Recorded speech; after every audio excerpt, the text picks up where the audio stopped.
Oh shit. Listen. Got home, made dinner, right? Because we're overnight people. As I said. We're overnight people. My face won't move. Hold on. My face is stuck in oblivion. It'll reset here in a minute. Give it a minute.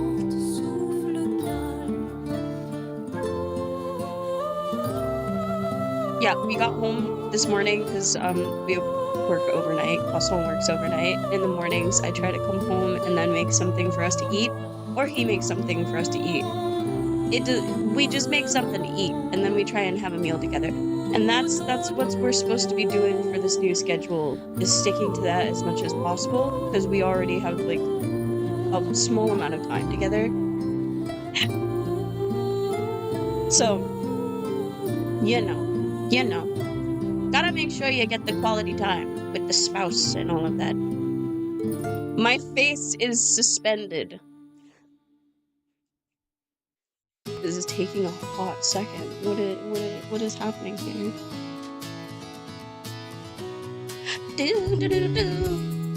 It's okay. We have fun like this. It literally just aired out.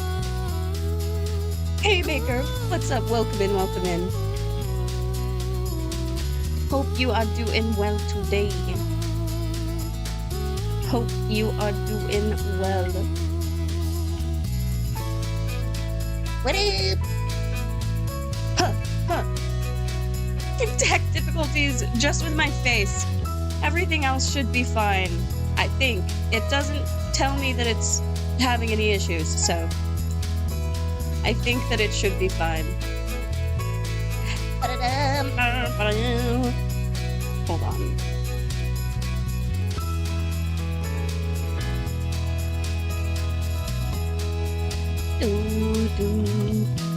Okay, hold on. I should come back online here in a second.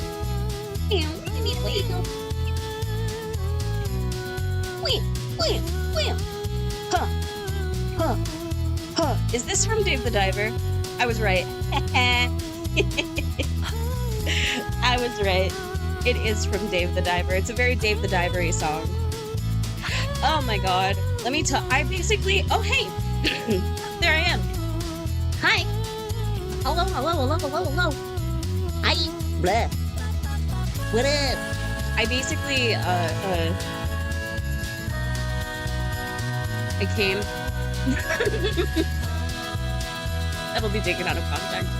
No, I came up and I had to play Dave the Diver basically all the way through because I have a small review that I'm trying to put out for it, and it has taken me forever. It has taken me forever. It completely like stunted what I was doing because I had gotten into a pretty good groove, but I had already had a bunch of games that like I had already played for y'all, so I didn't need to go back and play anything. I had the footage, I had everything that I needed. But Dave the Diver, I never played for y'all except for like maybe off stream or so, and it was not enough. I needed more, especially of like the DLC and such. By the way, the DLC is so cute. I have a bone to pick with the Dredge DLC because the Dredge DLC needs to come more often. It needs to happen more often. I'm not saying it needs to happen like every single week because that might be a little too much. It does give you a fuckload of money, like a metric fuckload of money, okay? But it also it's a fun experience to be had, and if they had just like made it so things were not so expensive, if they made it so that things had a little bit more or a little bit lower prices and you still got to go out a little more often, that would be just as nice. I get the idea behind it, wanting it to be like this special occasion. You're selling all of these cursed fucking fish to these not masked, cloaked. They're cloaked men. Cloaked men are coming to your restaurant and buying all of these absolutely cursed fish. And that's cool. That's really, really cool. And you get to go out and like fish for the cursed fish yourself, of course, Dave the diver, blah, blah, blah. So that's also a really cool experience. But again, it doesn't happen nearly as often as it should. It needs to happen way more often. And as it stands now, you basically like have it happen once, and then it takes a little while, I have not had it happen again since I had it happen the first time. And I want to say it's probably been at least another 2 weeks, 3 weeks in game time, because I've been trying to play up to get the other DLC as well. I finally got the last one a little while ago. I got the last one, and honestly, just all the DLC is so cute. Some of it's smaller stuff that you probably wouldn't even notice until it actually springs into whatever it's doing, and you're like, wait, I know this thing, or I know this person, or I know what this is. But it's so subtle. It's so lovely. I love it. I love it. Alright, we're playing English Haunting. And English Haunting today. Very nice, very good. Very nice, very good. I'm excited to see where all of this leads, because now we have, like, you know, Arthur Conan Doyle is in the mix, and Houdini popped up once before, and I wonder who else may be just like kind of thrown on in.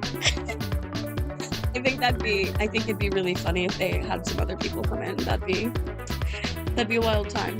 I also want to know, like, what the hell the ghost deal is. I think it's taken a little too long to get to the main ghosts and stuff that they teased at the beginning. I'm excited to actually see what the hell that's all about. So, let's go over there.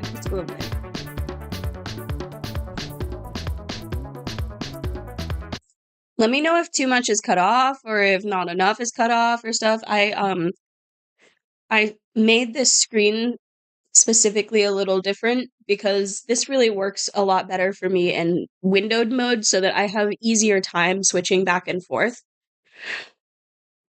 What that means, though, is that you guys end up seeing these like you know, my computer dock and everything.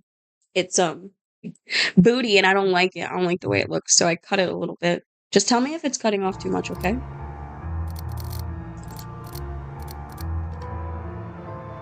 Off towards the glint. Yes. I love the way that I've named these. I love them. Hold on. I know that it's doing double right now. There we go.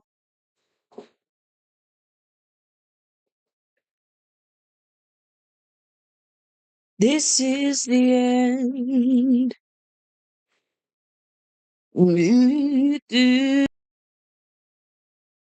Actually is going to let us go to the... I keep forgetting that I only need my mouse for this. Do you see? I was right, Oscar. I have no choice but to concede. Yeah, you do, bitch. Because I said that we should go there. So how do we... We just gotta leave the area, I guess. Why are you... No. Okay, so I gotta exit that way. I have soup today. It's left over from what we were eating. I wasn't eating it very, very quickly because it was still very, very hot. Over here, I think, is the camp. Yes. Already. Glinting thing. Dangling in the wind. Looters? What? Excuse me? Parasites who feed off the work of others. They probably followed Professor Bennett's movements and stole the Scarlet Stone. What? That's a very big, accusation. If that's the case, where is the professor? Where are they? They might be getting rid of him right now. You are crazy, dog. I beg your pardon, but aren't you being a bit paranoid? You don't know this profession. These looters are ruthless. They may simply be archaeologists. Just like you. Look at this box. It has a huge lock. An archaeologist so jealously guards a simple box. What the hell? I bet the Scarlet Stone is inside. But you are crazy. I don't like you anymore. If I liked you before, I don't anymore. We must be alert. He said his work tools. These people are dangerous. Okay, well, let's check this thing. This is the source of the glints I saw from afar. Cool. Is that just like, oh, okay, it's the mirror. The tent. I only see a sleeping bag. There's just the one. If I were you, I wouldn't trust it. They usually don't work alone. I hate him! I hate him! I'm gonna look at this box. Oh my god, get away from me. A thick chain and a lock prevent the box from being opened. I have a feeling about this. The Scarlet Stone is in there. I don't understand why you believe that. I recall you saying no one knows the artifact's location.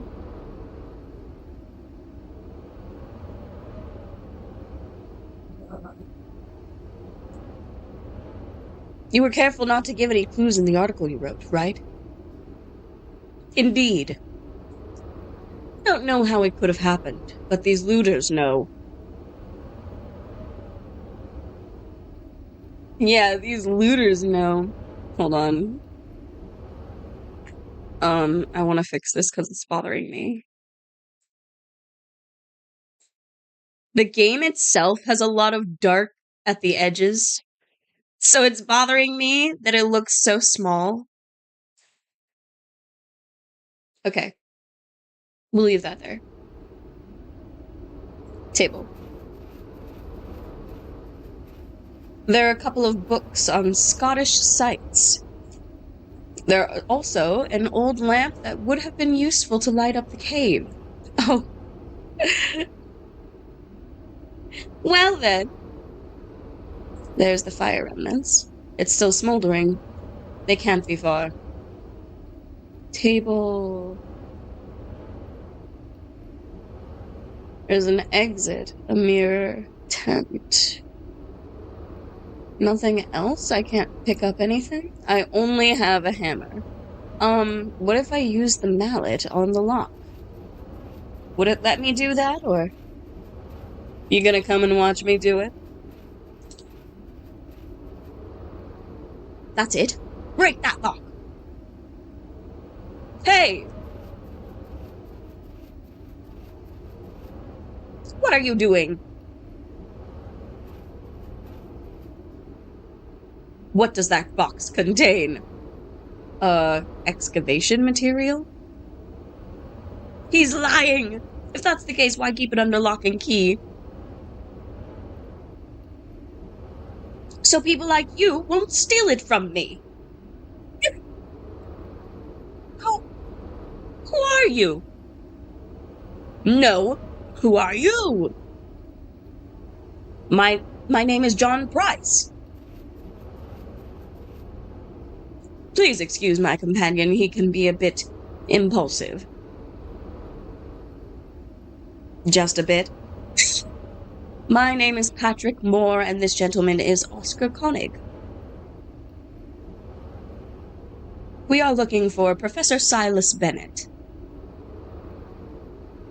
Oscar Koenig? You are Professor Bennett's assistant. Yes. Do you know him? Do you know where he is? This smells fishy, Mr. Moore. What have you done with him, Price?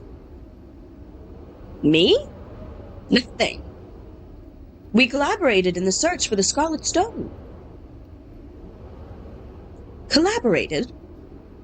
Mr. Moore, don't believe a word this man says.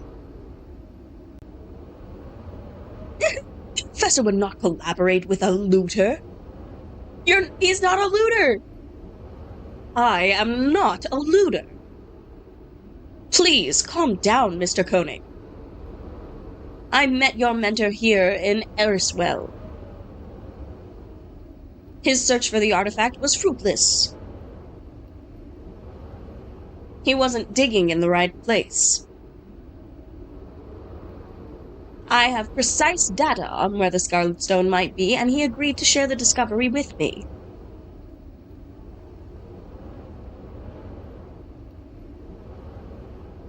That's all.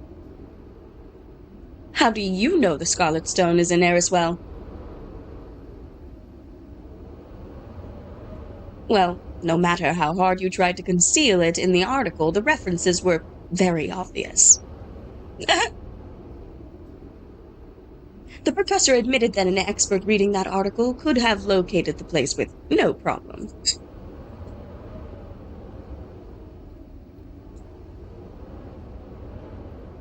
As it was in my case.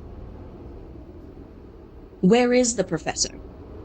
Your friend believed the artifact was buried in the cromlech on the coast. That's because he hadn't read the Marleys and her chronicles?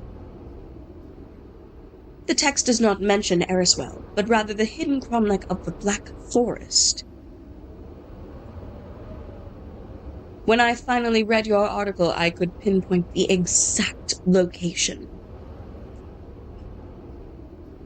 That's why I'm here. Is the professor in that cromlech? He set off yesterday to locate it.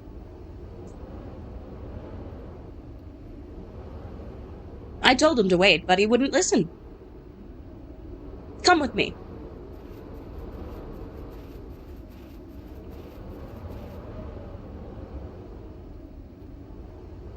On its slope lies that Marley's called the Black Forest.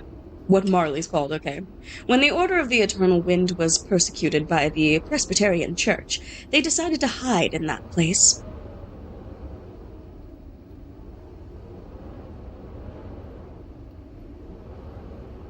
They erased all traces of themselves, hence the coastal cromlech doesn't show their characteristic runes. Ah! According to the chronicles, they erected a new cromlech to hide the artifact and dedicate their lives to its protection.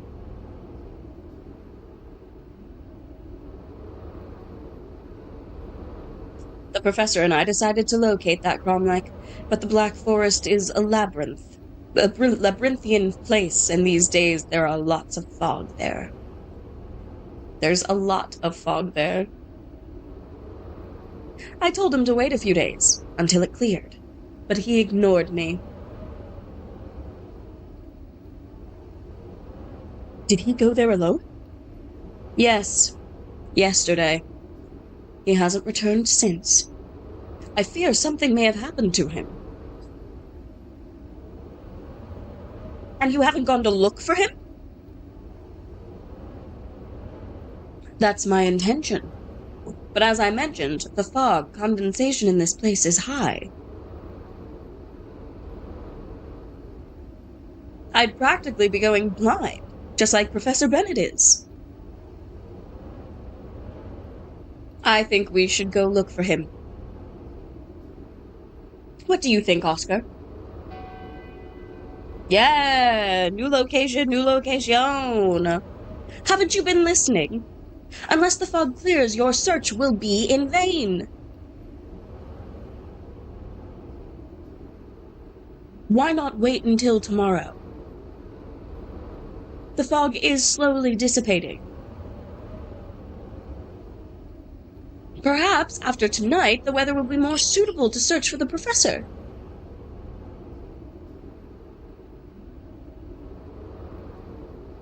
We cannot wait that long. He's been lost there for a day, probably disoriented and showing signs of hypothermia.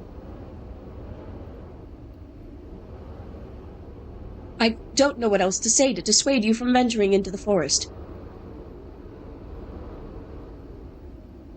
Do as you wish. I'll stay here. I may have to rescue you tomorrow as well.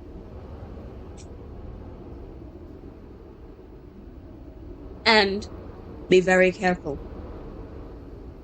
Yesterday afternoon, I heard...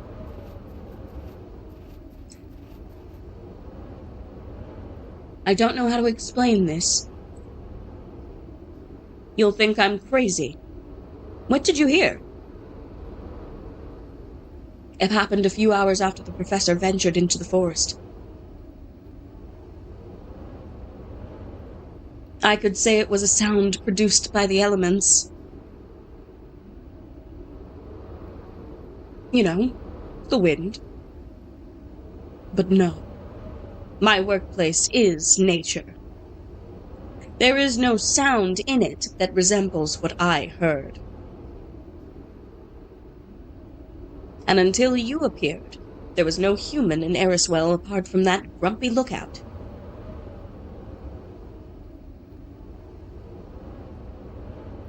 Forget it. Maybe my concern for Professor Bennett played tricks on my mind.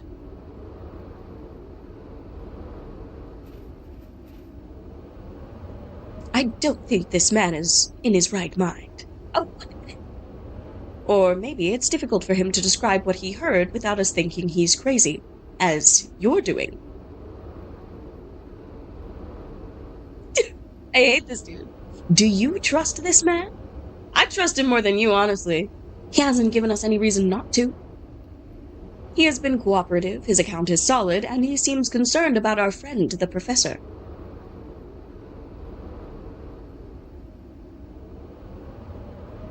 Don't be so naive, Mr. Moore. Are you sure you don't want to come with us to the Black Forest? It would be reckless of me. And of you. Take care, will you? We will do so.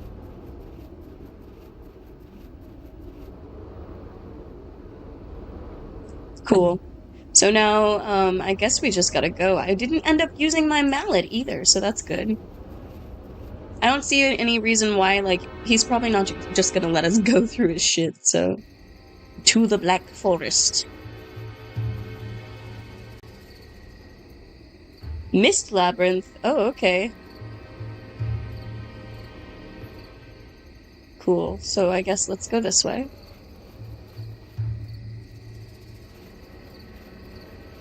We're gonna have to... This is gonna be like a... Okay, memorize which path. Let's go down first.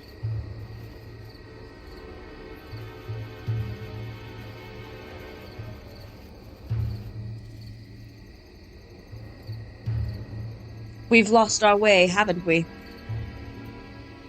So it seems. Immediately. And the fog is getting thicker.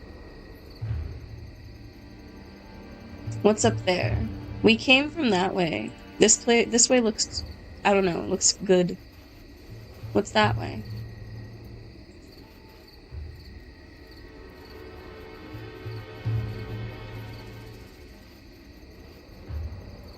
I think... He's gone! Oscar? Oscar? Damn it. No, I'm glad. Rock. Do your thing, Muko, do your thing. I appreciate you. Oscar mentioned that the Order of the Eternal used this symbol. Okay. I suppose the cromlech we are looking for is not far off.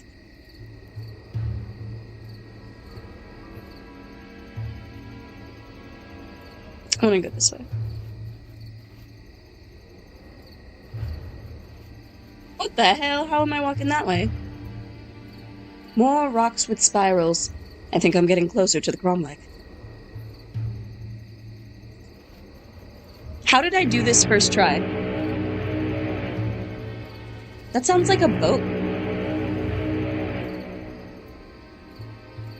What was that? Oh! What? Oh my god! Professor Bennett! What happened? Run. Run away from here. I've come to rescue you. And that's what I'm going to do. I'm already dead. Price. John Price. Yes? He betrayed me. He left me at the mercy of them. Don't let... Oh no. Someone is coming.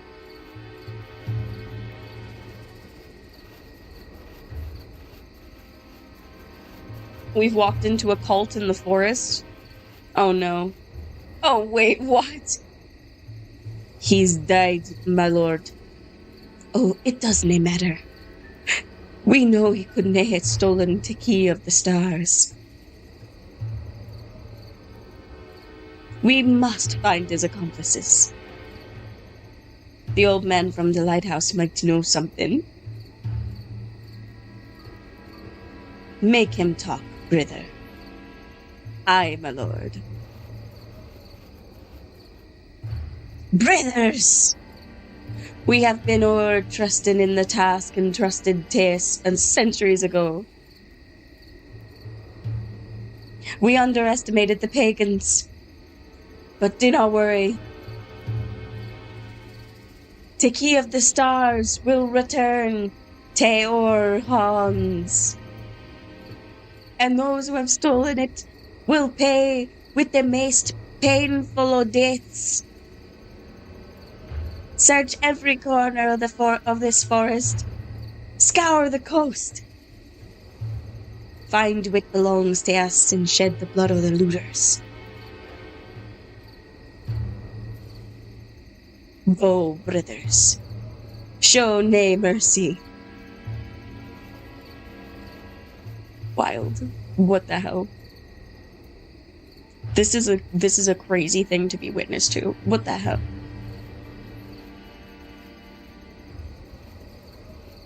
Damn.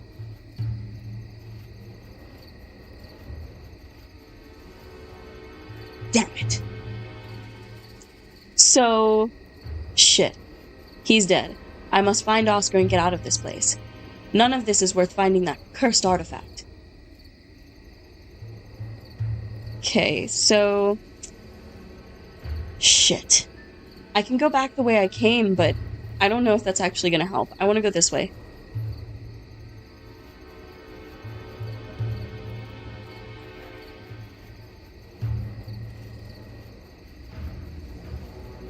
Oh no! Oh god! Oh no! The fog here is less dense. I must be near the fort's exit.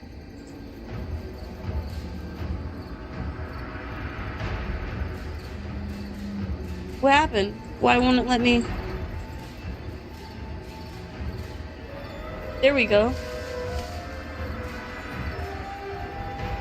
Oh no, Oscar! Oscar!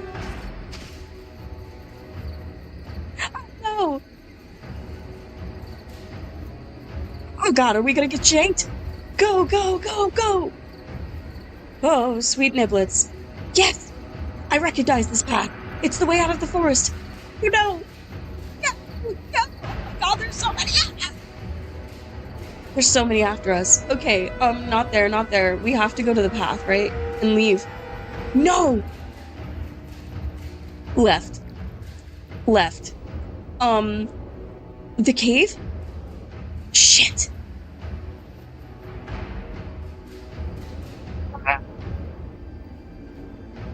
Not the Cromlech either, huh?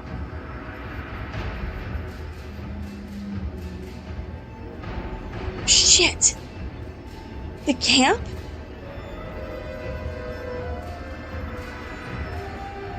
It's gotta be in here. Locked with padlock chain? No, we're gonna fucking open that shit. Break it. You deceitful scoundrel! The Scarlet Stone has been here this whole time. Damn. And now I have it. And now they're gonna want it. I have to get out of this cursed place. Not so fast, Mr. Moore. Oh, God. Please leave it where you found it. I think you owe me more than an explanation, Mr. Price. What do you expect me to say? That I'm surprised to see you alive? You sent us to the Black Forest knowing that the Order of the Eternal Wind was there. You wanted to get rid of us. I was about to leave this place when you showed up. This is a competitive business, Mr. Moore. I don't want to leave any loose ends. Oscar was right. You're nothing but a looter. What did you do to Professor Bennett? Yeah, what did you do to Professor Bennett? His last words were an accusation against you. He said you betrayed him. We unearthed the Scarlet Stone from the cromlech in the forest. At that moment, the Order of the Eternal Wind appeared to hunt us down. I wanted to buy some time, so I snatched the artifact and smashed the old man's legs to delay our pursuers.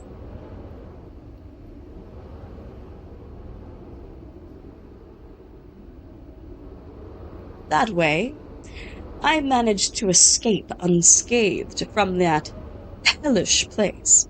I know what you're thinking, Mr. Moore. And let me tell you that, no, I feel no remorse. There is an esoteric order that will pay me enough for that artifact to clear my conscience. Oh my God! This is getting esoteric. Excuse me for not telling you their name. You have been so lucky in escaping those descendants of the Druids that perhaps fortune will continue to smile on you and allow you to escape from me as well.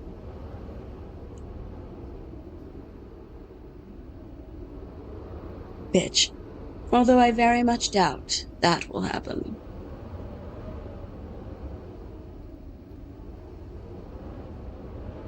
Oscar was right, you're nothing but a looter. Yeah, Oscar was right, you're nothing but a looter. Oh yes, your partner. He's dead. Well, that was the idea. You're insane. I'm just a businessman. This artifact doesn't belong to you. You obtained it by getting blood on your hands. You're right. But the end justifies the means. Give it to me. I'm going to meet the same fate as the professor, aren't I?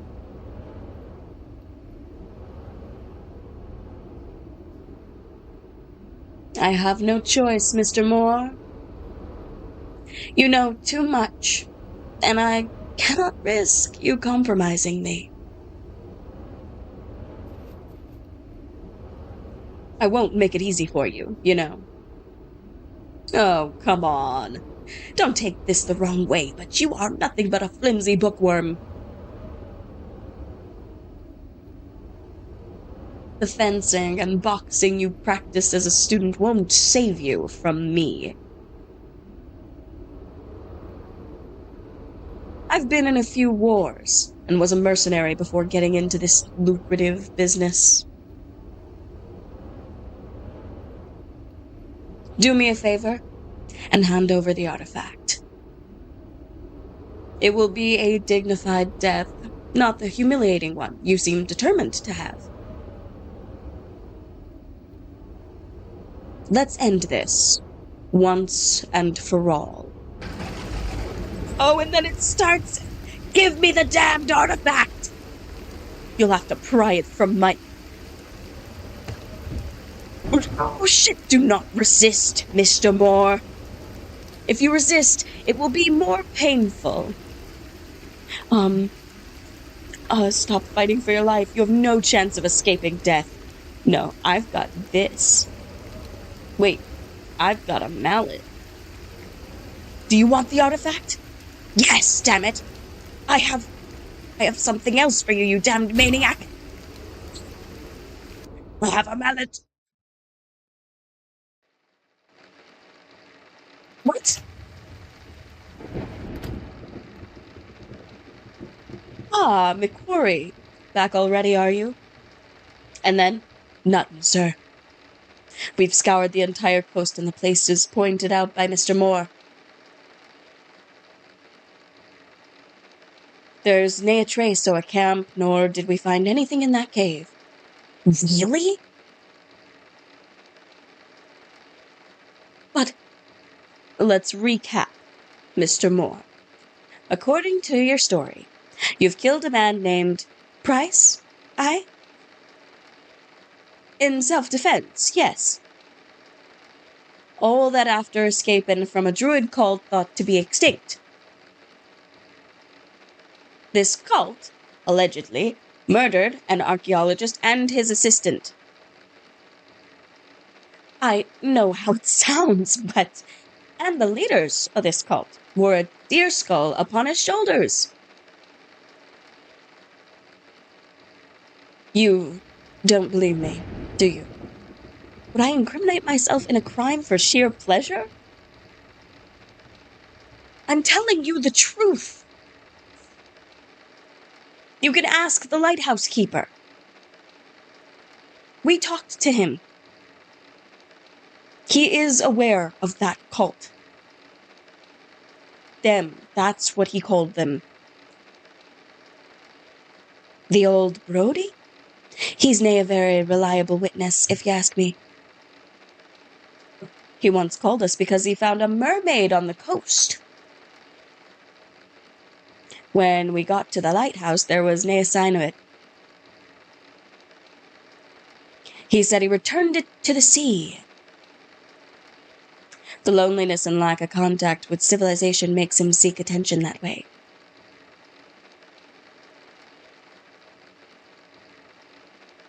Any other witness to your story besides a solitary old madman, Mr. Moore?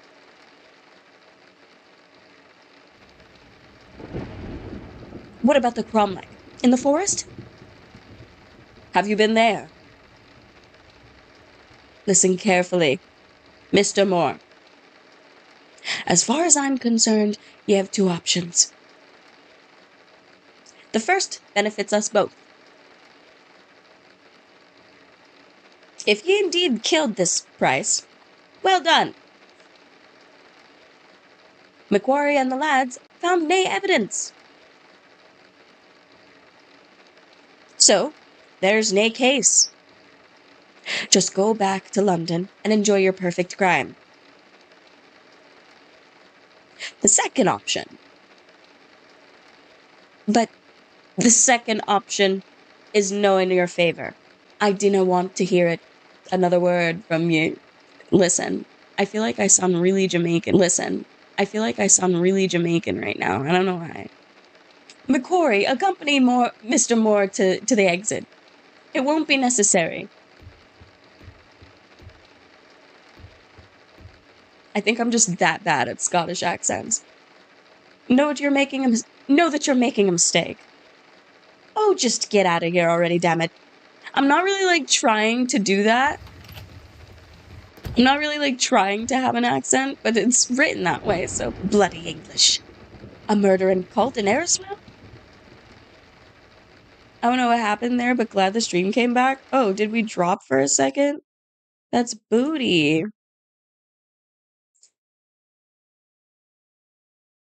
Let me see what it looks like over here. God, if it'll load. It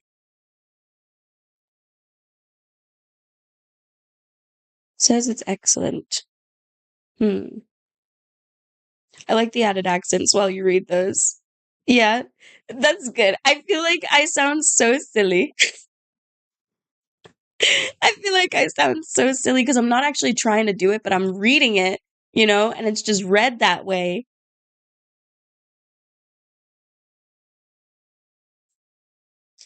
Okay. Forget it, Sergeant. That fellow likely also believes in ghosts.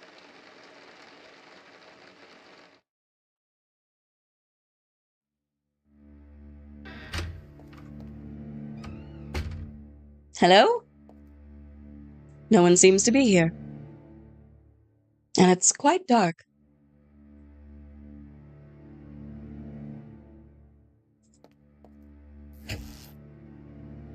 The box of revelations is nearly complete. I should assemble... Hello, my esteemed Oh, it's been a delightful evening. Your success is to be celebrated, Sir Arthur. How did you find Bertoloni's specialty? Excellent.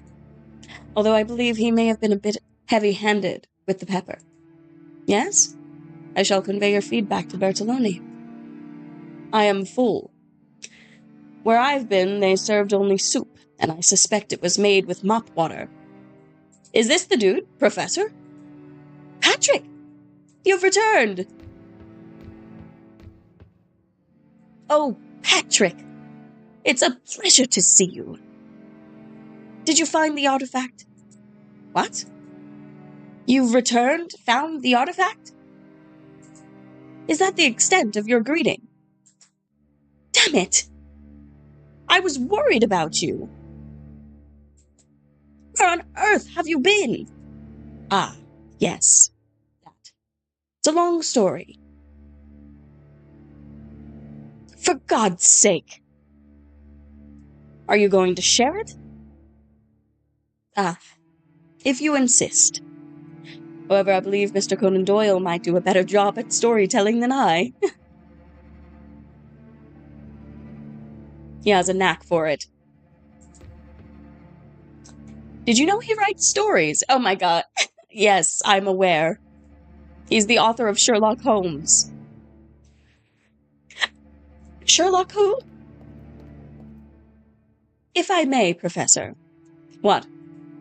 I believe Mr. Moore here deserves to know your whereabouts during this time. Ah, yes. He is quite an inquisitive young man. As you may recall, I took it upon myself to investigate the professor's whereabouts while you were off in Scotland. Allow me to recount the events. Oh, thank God. I was kind of hoping. I want to see what they did. See what they done did. It seems like the earth had swallowed up our friend. All I knew for certain was that his disappearance was connected to the money my order provided for machines construction.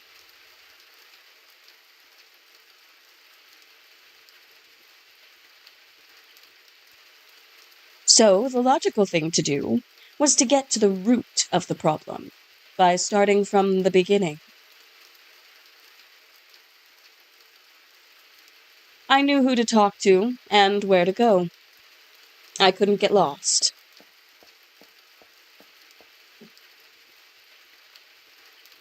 What do you mean, why small now?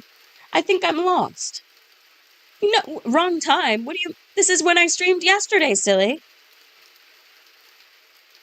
I'm a little late. I was a little late today.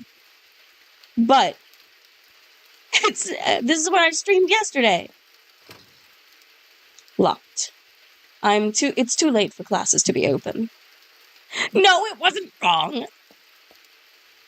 I'm not thirsty. This looks like a very fancy biology. Very fancy drinking fountain. That's what I was trying to say. Hi, Steve. Hope you're doing well today. What does this one say? Pharmacology. It is. Well, is on at 10 a.m. I don't like things changing. Listen. I need to find the dean first and talk about the money Professor Ward misappropriated. I sense that is the key to this whole affair. But... Okay. Student. Excuse me, lad. I'm doing good. Can you tell me where I can find the dean? I like this game. I'm sorry, sir, but I'm not going to give that information to a stranger. Well, I'm not exactly a stranger. I'm Arthur Conan Doyle, the author. Pleasure to meet you, sir. What's your name? Well, I don't know, but I guess if you're Arthur Conan Doyle, I must be Oscar Wilde. Damn. Monkey Island is on a Steam sale. Ooh, pleasure, Mr. Oh, dear. Oh, no. Do I have to ask a couple people? Need to find the dean, so I gotta talk to another person? Excuse me, lad. Okay.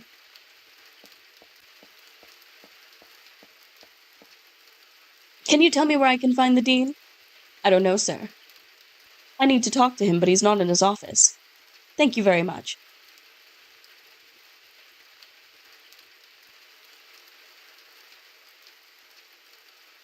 I'm just like, here.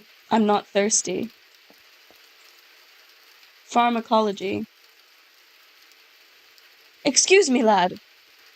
I should get Monkey Island, though. It would be fun. Can you tell me where to find the dean? Do you think I'm his secretary? What a temper.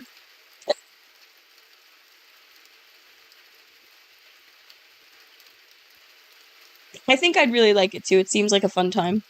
Excuse me, lad. Can you tell me where to find the dean? Please don't bother me. I'm not going to tell you where to find the dean. He's a good person, and who knows what your intentions are towards him. Fair enough. That boy won't help me find the dean. Excuse me, lad. Can you tell me where to find the Oh, you again. I already told you I'm not your secretary. I won't bother him anymore. God damn it.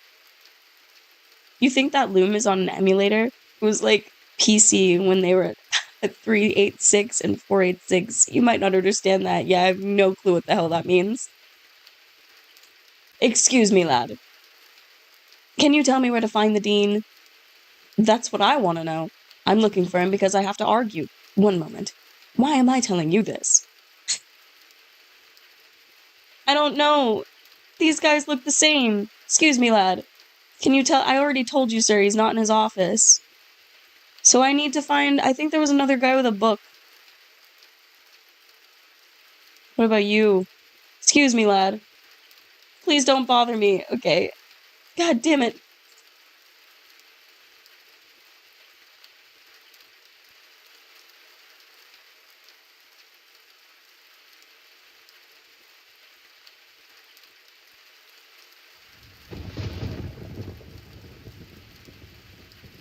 Just standing in the rain.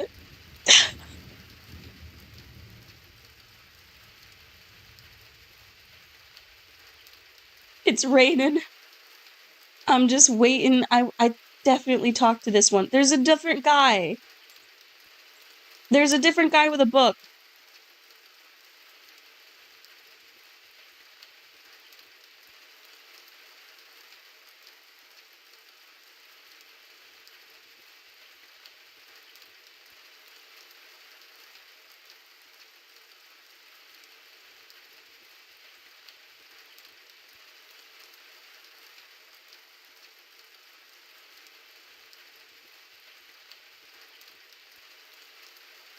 God damn it.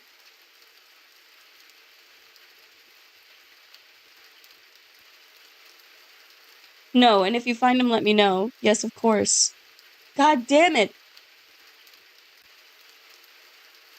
How else am I supposed to do this?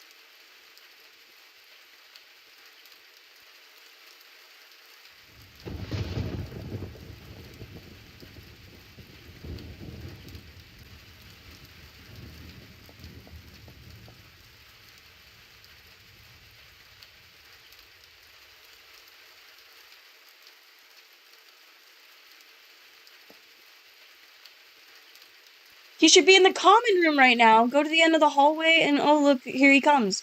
What? Thank you very much. Pleasure? What the?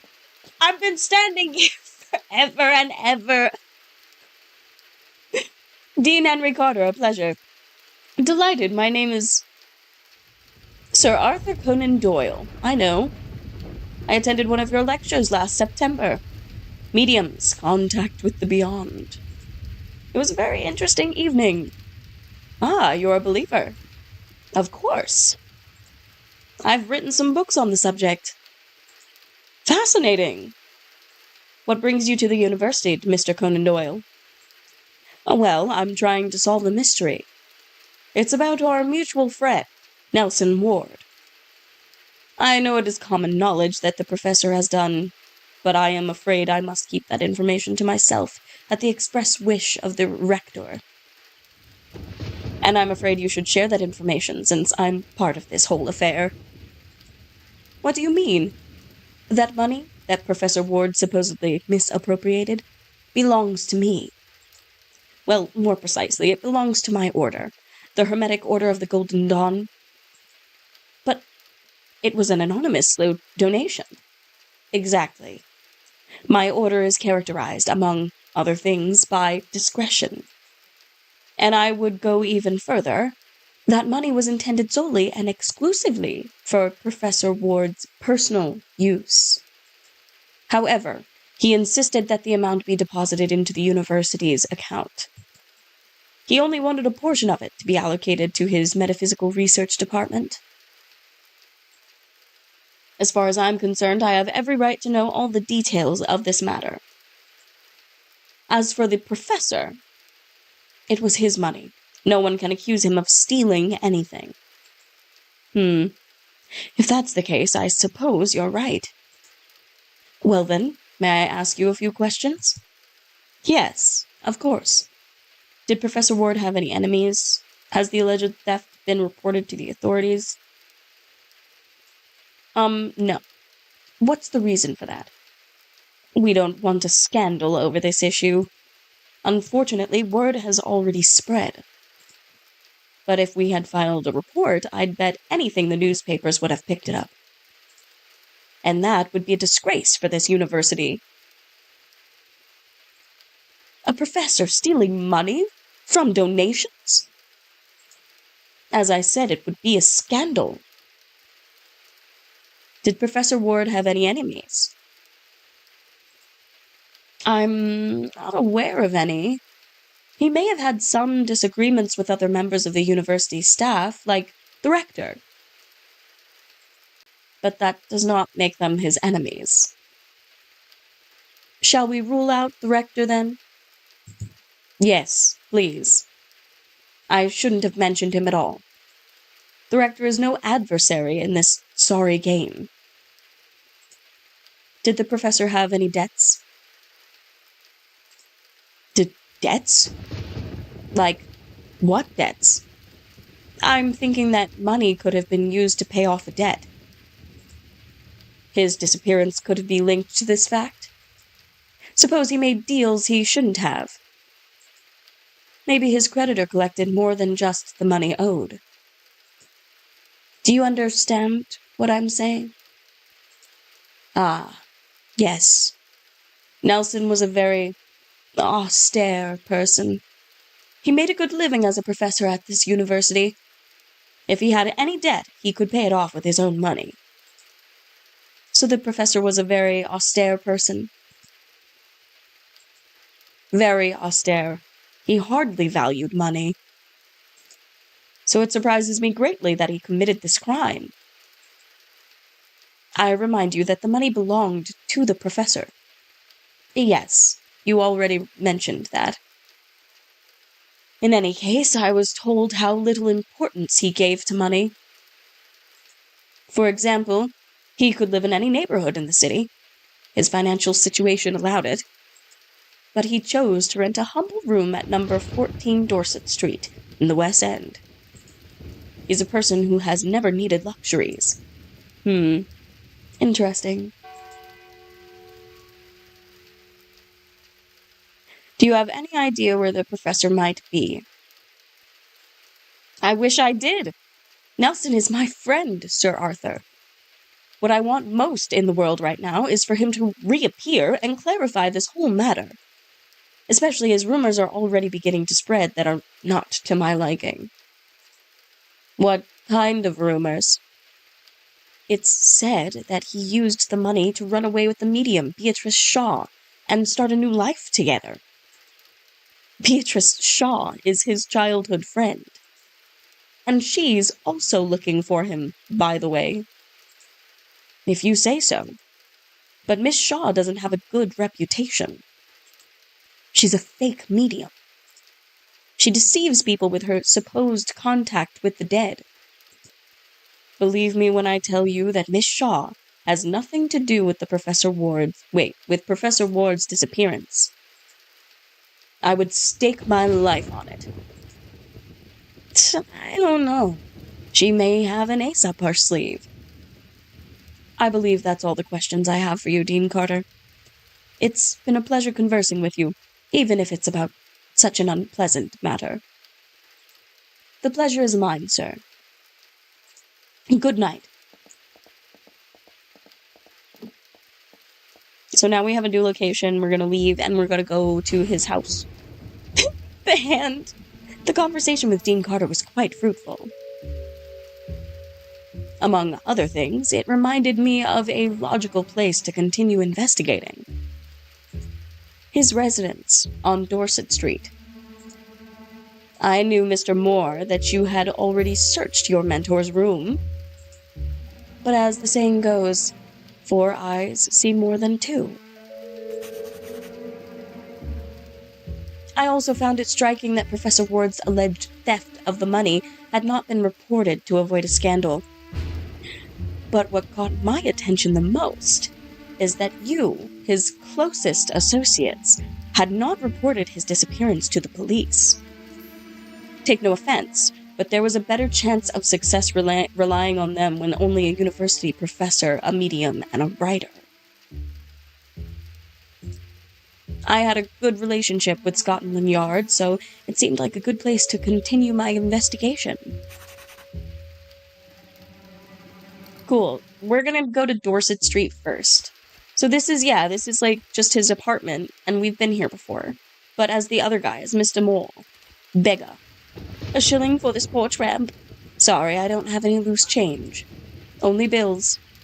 Well, ain't that much better.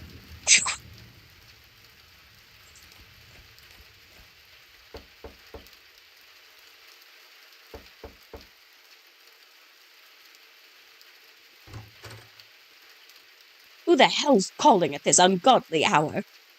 People live here, damn it. And I'm paid to keep things quiet. Sorry to disturb you at this hour, ma'am.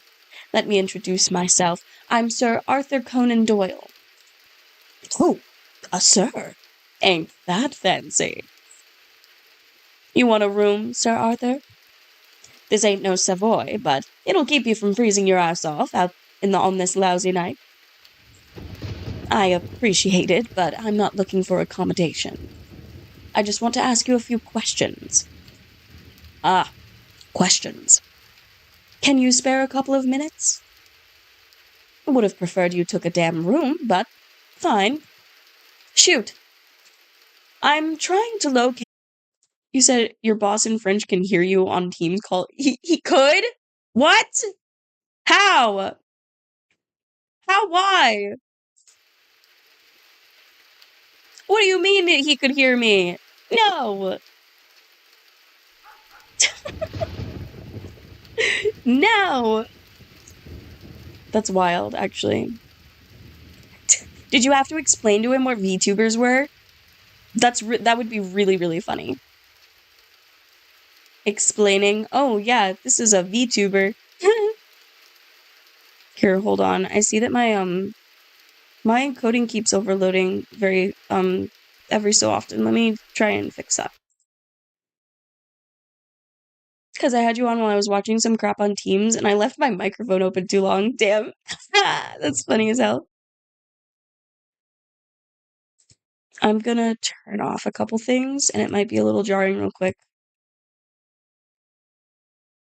Do I want that instead or that instead? Let's try that one off, because I think that does more.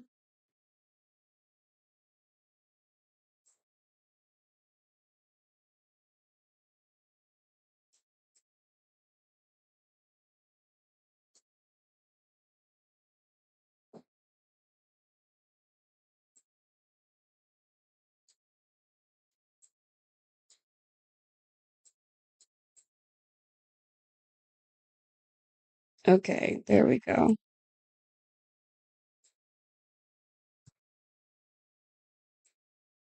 No, no, no, no. No, no, no.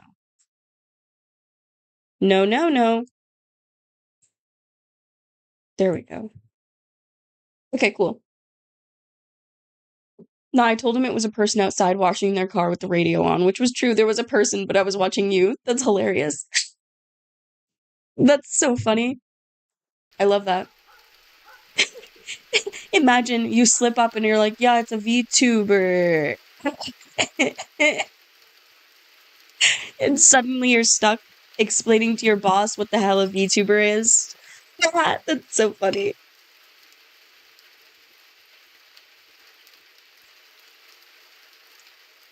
Can I search his room? Been done already, this morning. By some fancy lad. Mr. Patrick Moore. I work with him. Really? Then tell him he owes me for a lamp. Yes, I will. As for my question... What question? Can I search Professor Ward's room? Perhaps I can find something my colleague overlooked. Now? Impossible. All the tenants are asleep. If they ain't already been woken up by your damn knocking. I will not disturb them. I'll be as quiet as if I were in the London Library. No, come back tomorrow. It is a matter of great importance, ma'am. Important as my tenants sleep. I've told you as much. Come back tomorrow. Did Professor Ward receive any visitors? None in all his years here. Did you see him interact with anyone lately? In what way? With a woman? Or with a man? With a man? Ain't that indecent? What? No, don't misunderstand me. I meant if you saw him with suspicious company. Until this morning, when this pal came, figured he was a loner. How long since you last saw him? Last night. Heard him go downstairs. I was in bed, but its footsteps were unmistakable. Went out on the street, ain't seen him much since. So you were the last person to see him? Ain't seen him, heard him, but if anyone saw him that night, it was Rupert. Who? The beggar, to your left. Always there, day and night. I know he does it to put pressure on me. Pressures me to let him sleep here, you know. But this is a business. Heard me, Rupert? A business. I hear voices. So Rupert might be the last person to see Professor Ward. Exactly. Unless he was passed out or drunk that night. Or both. Listen, you old hag. Any more questions, Sir Arthur? No, I think that is all. Thank you very much for answering my questions. Your responses have been very helpful. Pleasure. Sure you ain't got any more questions? Not at the moment. Good. Save me from more damn knocking. Good night. Good night, ma'am. Bye-bye. Okay, so we gotta talk to Rupert. Good night, sir. Coming to give me that shillin'. Like I said, unfortunately only carry bills. Oh, I see. Tossing a coin to a beggar eases the conscience. Tossing a bill, not so much. I didn't mean to offend you. Forget it. What do you want? It's about a tenant in the building. Professor Nelson Ward. Ah, yeah, the ghost guy. A good man. Always gives me a shilling whenever he walks out that door. Not like you. Damn. The landlady mentioned you were the last person to see Professor Ward. Is that right? Saw him leave through that door last night, and ain't seen him come back all day. Have you done the My Time at Games Small? No, I haven't yet, but they're on my list. They're definitely on my list. Did he say where he was headed? Didn't exchange no words with him. We was half asleep, in that alley when I saw him leave. Some bloke was waiting for him. Interesting. Can you describe this bloke for me? Didn't get a good look at his face. It was dark, and I was more asleep than awake. But I noticed he was missing an arm. That much I'm sure of. Left or right arm? Let me think. Saw him from the front, so it must have been the... left one. Yeah, the left arm. You sure about that? Most certainly, sir. Oh, also remember he came up to me and said something like, what was it? Ah, yes. You ain't seen nothing. Understood? So he threatened you? Not exactly. What do you mean? His tone wasn't aggressive at all. He suggested that you don't say anything about what you saw that night. Yeah, could be. Not all threats are overtly hostile. As far as I'm concerned, that sounds like a threat through and through. You reckon? I am a writer. If a villain threatened my protagonist, they'd likely use those words. Let's continue. Did he seem uneasy or scared? Shinobi, welcome in, hope you're doing well. I have a PlayStation, but it's broken, so no. Ah, no. Seemed pleased as punch that the bloke was with him. Actually, I'd say he was expecting him. Do you think they knew each other? Don't know, sir. Right. Now you want to give me questions to ask. Jeepers criminy. I was waiting that whole time. Yeah, no, I don't have PlayStation right now because it's broken. It's broken. It's very sad that it's broken. But, you know, at some point, maybe at some time, I would be down to fix it. Get it all sorted out. There we go. How am I? I'm doing great. How are you, Shinobi? Doing well? I hope so. Do you remember anything else from last night? No, nothing else. Just what I told you. A one-armed man was waiting for the professor. And he advised you not to talk about what you saw, correct? Exactly. Okay, well, you've been a great help. He said, aw, boo, my time at Porsche is $6. I can get it on Xbox, too. I can get it on Xbox. Like a 100-hour game if you like cozy, total bargain. I do like cozy. It kind of depends on the cozy for me because, like, if it gets to be too mundane, I do get bored. If it gets to be too mundane, then I do get bored. I need a little flash. I need a little pizzazz. I think that's why I got into Ark more than I would prefer to play something like Ark over a Stardew, you know? But at the same time, there are plenty of Stardew likes that I would play over Stardew as well. So, you know, it kind of really just depends. I like Stardew Valley, but again, it does just like fall into that category of it becomes a little too mundane for my brain. Alright, I guess, kind of a downer that my job is cutting hours massively. I had to apply for partial unemployment pay today because they're cutting so much. That's crazy. Oh my goodness. Yeah, that's wild. You said what? Is that to me? To me? Advertising. It's an old Mustard Coleman advert. Posters. He's got some heavy steps. One round Jack. I know his legend. He's an unbeatable champion. Do not take the name of Divine Stardew in vain. Listen, like I said, it's not that I don't like it. Okay? Like, I have been known to enjoy a brief sit down with some Stardew Valley, you know? But it's one of those games that I don't know that I would ever be able to, like, finish a whole run. That would be a challenge. That would be like a challenge one day. We could try and do that on stream. Can Small finish one full run, one full actual playthrough, finishing everything in Stardew.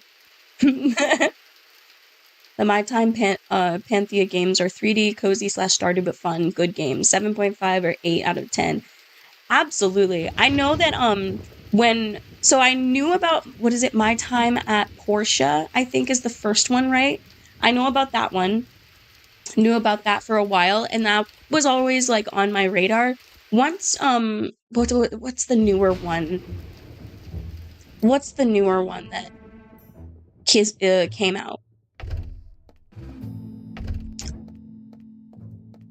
There's a newer one that just came out, or maybe it was announced. Well, if it ain't Sir Arthur Conan Doyle himself.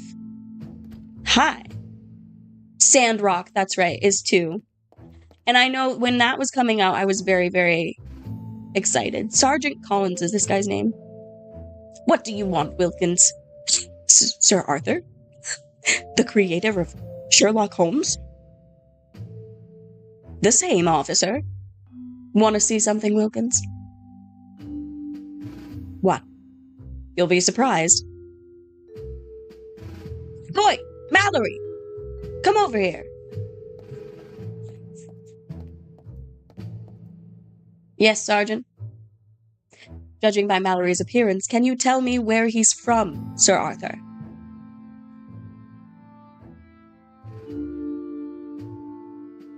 Oh dear. Let's see. With those typical features, I'd swear he's from the Sheffield area. However, the prominent forehead places him further south. A place where the Sheffield accents differ because of those pronounced S's. Eckington, right? Good heavens! It's truly Sherlock Holmes! Amazing. How did you know? Easy. We usually bump into each other at the barber's. How's the family, Mallory? They're all doing well. Sam's got a job at porter at King's Crossing, and little Ralph refuses to continue studying.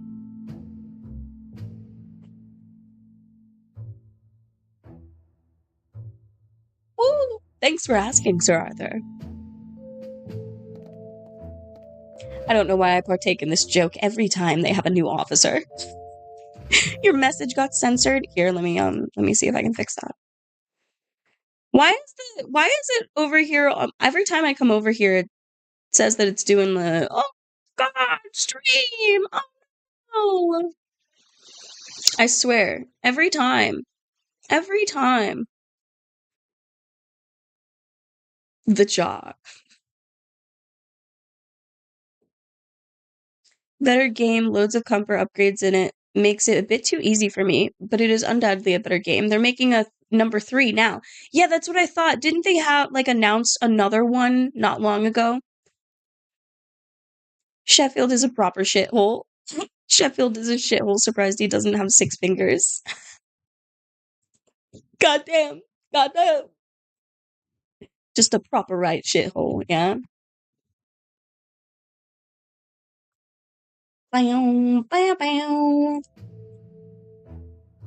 It's still just as funny as the first time, don't you think? You can go, Wilkins. By the way, you're lucky the chief is in his office. Oh god. He wouldn't be too pleased to see you here. Anyway, what brings you here on this miserable night? I'm looking for a missing person. Who are we talking about?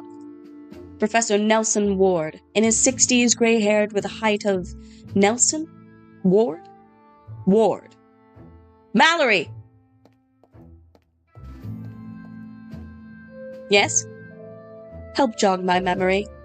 Or correct me, if I'm wrong. Remember the former chief forensic officer? His name was Ward, right? Ward. Nelson Ward. You are correct. He left the force to go into teaching. A good man. A bit eccentric, but very professional. Thanks, Mallory. So our former chief forensic officer has disappeared. Really? We were not aware of that. No one has reported his disappearance. It hasn't been reported, no. But his closest associates claim there's something strange about this whole affair. Professor Ward wouldn't vanish without a trace if there wasn't a compelling reason. Don't you worry. Nelson Ward was one of ours, and as far as I'm concerned, he still is. Mallory? Just tell Mallory to stay right here for a second. Yes? Issue a search warrant for Professor Nelson Ward. And mobilize a few officers to take care of it. Now? Now. High priority. All our units are busy at the moment. Jones is with Horton, Meads, and Soulsby at the docks. Freddie and Runkle are on the trail of Louis Adams. Horses. You may be dismissed. I'm very sorry, Sir Arthur, but the search for the professor will have to wait until tomorrow. No problem, Sergeant. Although I must inform you that I am conducting my own investigation into the matter. I won't be the one to stand in your way. We could use a mind like yours. But be careful. I don't want the Chief finding out, okay? Why is the Chief angry? Because of your Sherlock Holmes stories. He thinks Lestrade is becoming increasingly useless, and that reflects poorly on Scotland Yard. He shouldn't be upset about that. It's pure fiction. Lestrade is not incompetent. He is just a device I use to make Holmes appear more brilliant. That's not how he sees it. He thinks you do it on purpose and doesn't want you consulting the police archives again for your stories. I'm fed up with Sherlock Holmes. He brings me nothing but trouble. Regarding Professor Nelson Ward's disappearance, do you have any leads? I believe I've stumbled upon an important clue. Would you mind sharing it with me? Apparently, Professor Ward left his home last night accompanied by someone. A beggar. A certain Rupert witnessed the event. Was this Rupert the last person who saw Professor Ward? Indeed. And could he recognize that person? He couldn't see his face, but he's certain he's missing an arm. Right or left arm? Left. And he also heard his voice. Let's say he threatened him, or rather he threatened him indirectly. Not many details, but enough for me to organize a lineup tonight. We have several registered disabled individuals of that sort. I suppose the guy who's been threatening beggars at night would be among them. Could you bring that beggar here so he can identify the guy? Indeed. Right. In the meantime, I'll have Mallory gather a few suspects who fit the description you provided. Thank you for your assistance, Sergeant. I'll do everything I can to clear this up. As I said, Nelson Ward is still one of ours. Cool, so that's everything? Newspaper clippings. Highlighting various successes of Scotland Yard. The Chief put them up himself. According to him, it boosts the morale of the officers. I bet it does, for sure. Posters. It's the wanted poster for someone named William Lancaster. My Time at Evershine, that's the new one, yeah. He's accused of seducing and poisoning a wealthy spinster with strychnine and getting her inheritance. Interesting. My Time at Evershine. Yeah, that was looking really, really good. That was looking like it was going to be a fun one. Going to be. My words. Mallory. Mallory seems to be looking for something in that drawer. I'd better let him work. Anything else? There's a clock up here. I trust the professor isn't in danger. If he is, time would be against him. Strychnine. Got it. Leave our officers alone, Sir Arthur. We've misplaced a very important report and we need to find it before dawn. Oh, that's okay. Helmets. Oh, the distinctive custodian helmets. It's been more than 40 years since they replaced those horrors better suited to the army than a modern metropolitan police force. I want to go in that door. You'll have to wait if you want to talk to the chief. He's busy having Hornsby go in and out of the office to see if he comes across that damn report.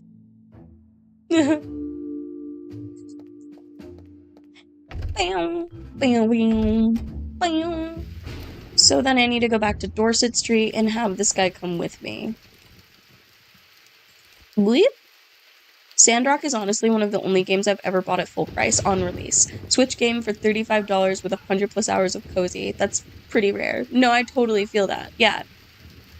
Yeah, there's a couple others. If you like Animal Crossing and stuff, it can be like that. But ooh. Do you remember anything else from last night? No, nothing else. Just what I told you. A one-armed man was waiting for the professor. And he advised you not talk about what you saw, correct? Exactly. Would you be so kind as to accompany me to the police station, please? Me? Why me? I ain't done nothing. I know. You need not worry. You just have to come with me and pick out the one-armed man from a lineup. That's simple. Pick him out? I don't want trouble, sir.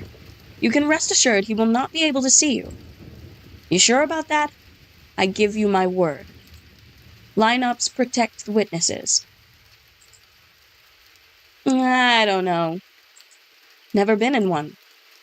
I, however, have attended a few. So trust me when I say your anonymity will be preserved. You seem like someone who knows what he's talking about. Or hell, at least acts like he knows what he's talking about. What do you say? It will only take a few minutes of your time. If not for me, then do it for the professor. Well, what the heck. I'll do it for the professor. Shall we go? Hell yeah. Oh, now there's gonna be a lineup. Can't do Animal Crossing. I'd rather play Pokemon, and that's saying something. Damn. You know, I get it, though. It's nothing like the last one I was in, for sure, for a lineup. Do you like it? The glass separating us from the suspects is special.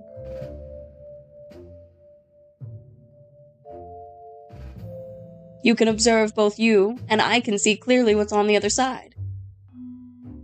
Oh, you can observe both you and I can see clearly what's on the other side. They'll only see their own reflections. And I suppose those vents up there allow communication with the room on the other side so they can hear you.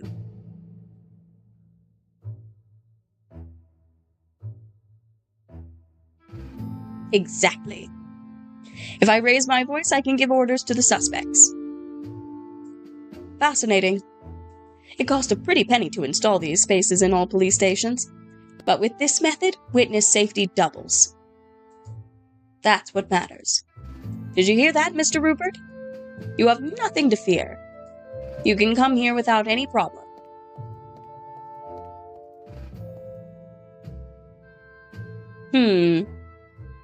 Yeah, seems safe. Mallory, line them up. You heard the sergeant, gentlemen. Form a line and stop in the center of the room.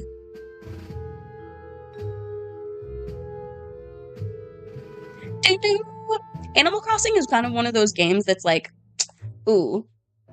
It doesn't really have a story, you do everything yourself, and that has to be the driving factor. But I guess, no, I would say even Stardew has more of a story. Look straight ahead and await the sergeant's instructions, please.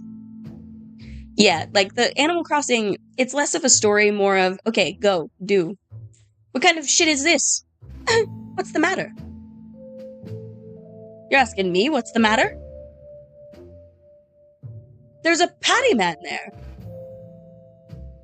The first one, the bald one.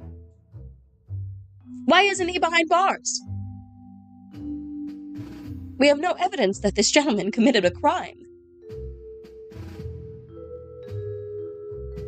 He's a patty man! He belongs to a gang of extortionists and murderers. Isn't that crime enough? Sir, we're here so you can identify the person that you saw last night.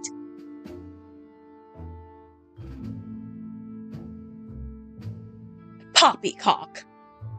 So the rumors are true. The police turn a blind eye to these Irish pigs.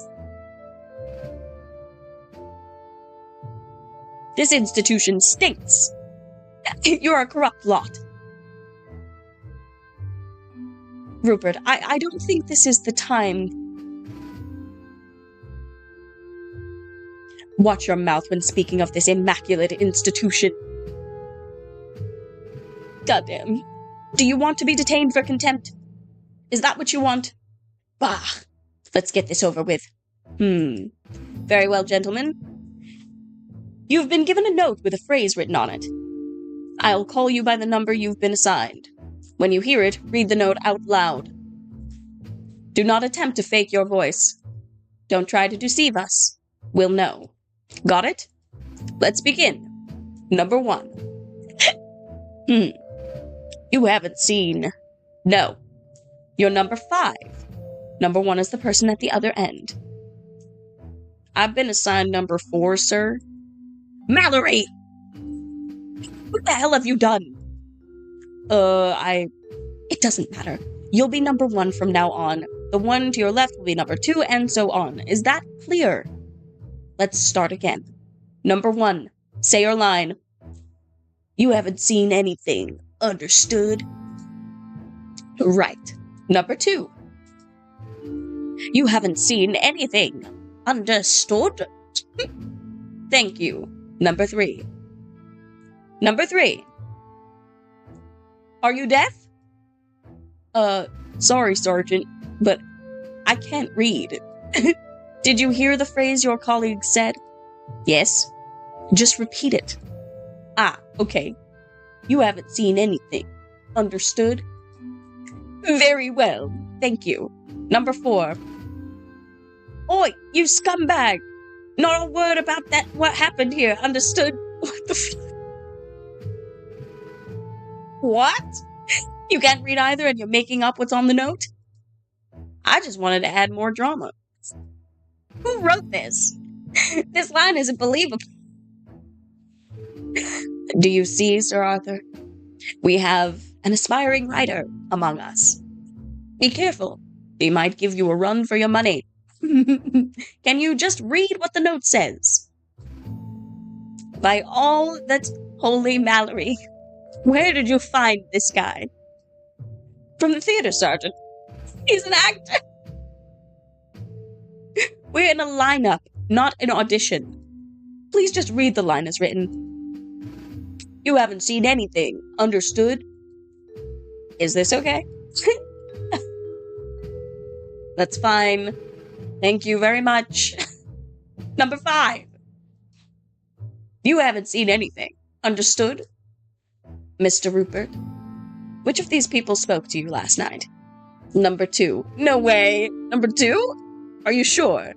Absolutely. That voice is unmistakable. Clive, really? I thought you were going to turn over a new leaf. I don't know what this is all about, Sergeant. But I promise you I haven't done anything wrong. I'm an honest person now. I even have a decent job. I'm a coachman. A coachman, huh? And how do you drive with only one hand? Very carefully, Sergeant. Are you sure it's Clive? I give you my word, sir. All right, gentlemen, the show's over. Please exit on the left. Everyone except number 2.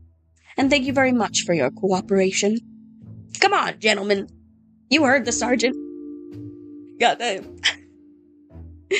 It just looks too cute. Like, too much too cute. I think I'd struggle with it. You know, that's definitely fair. Some people just like certain aesthetics and some don't. We're done here, Mr. Rupert. You can go. Thank you very much for your cooperation. Do you pay anything? What? For doing this? No, of course not. Is it not enough for you to contribute to justice? No. Good night. Good God. Heard good things about Story of Seasons and Harvest Moon, but I don't know where to start. With great difficulty. Yeah. Yeah. Have I gotten into trouble, sir? I don't know. You should know. Can I ask you if you were on Dorset Street last night? Indeed, I was there last night. I picked up a gentleman at number 14, a certain Ward. He said he was a professor. You didn't know him previously? No, sir, it was the first time I saw him. And where did you take him? To the Blackstone Asylum, sir. Half an hour earlier, a gentleman gave me a note with Mr. Ward's address and the destination he'd be taken to. Would you recognize that person? No, sir. It was very dark, and he hardly spoke to me. He just gave me the note with the exact fare. Did you speak with Professor Ward, or just drive him? Oh, yes, on the way to the carriage, we had a very strange conversation. According to him, he received a letter detailing certain supernatural events that had occurred in a cell at the asylum. Apparently, he was a ghost hunter, and his services were required. He was as excited as a child on Christmas Eve. Why did you tell the beggar not to speak about anything he saw? Oh, the note I was given indicated that under no circumstances could anyone know that the professor was heading to Blackstone. I see. Upon arriving at the asylum, a terrible thing happened. As soon as we got off the carriage, 2 orderlies were waiting for him, along with someone who seemed to be the director of the facility. The orderlies grabbed him by the arms and dragged him away screaming. He was insane. I should have suspected it from all those ghost stories he told me. Good heavens! Professor Ward is not insane. He's the foremost authority on metaphysics in all of London. I don't know what that is. Apparently, neither do the people in charge of the center. They dragged him away. Have you heard the account of events, Sergeant? By God, yes. We must do something about this misunderstanding. I'll wait for the boys to come, and I'll accompany them to Blackstone myself. Wait! This can't be delayed. I told you before, all my officers are busy. I'd go myself, but the chief was just left, and I can't leave the station in Mallory's hands. Let's wait a couple hours. All right. May I go on ahead? I'll be waiting for you at the asylum gate. All right, Sir Arthur. But don't do anything on your own. Just wait there until we arrive. I appreciate all your inquiries by the time for playing detective is over. But the time for playing detective is over. Leave this matter to the professionals, okay? Completely agree. The Blackstone Asylum. Blah, blah, blah. I had heard chilling tales of the inhuman treatment of the patients. Trepanning electroshock therapy and cold water baths to alleviate their illnesses. Entering Blackstone was like stepping back a century. A place that should no longer exist in this modern world.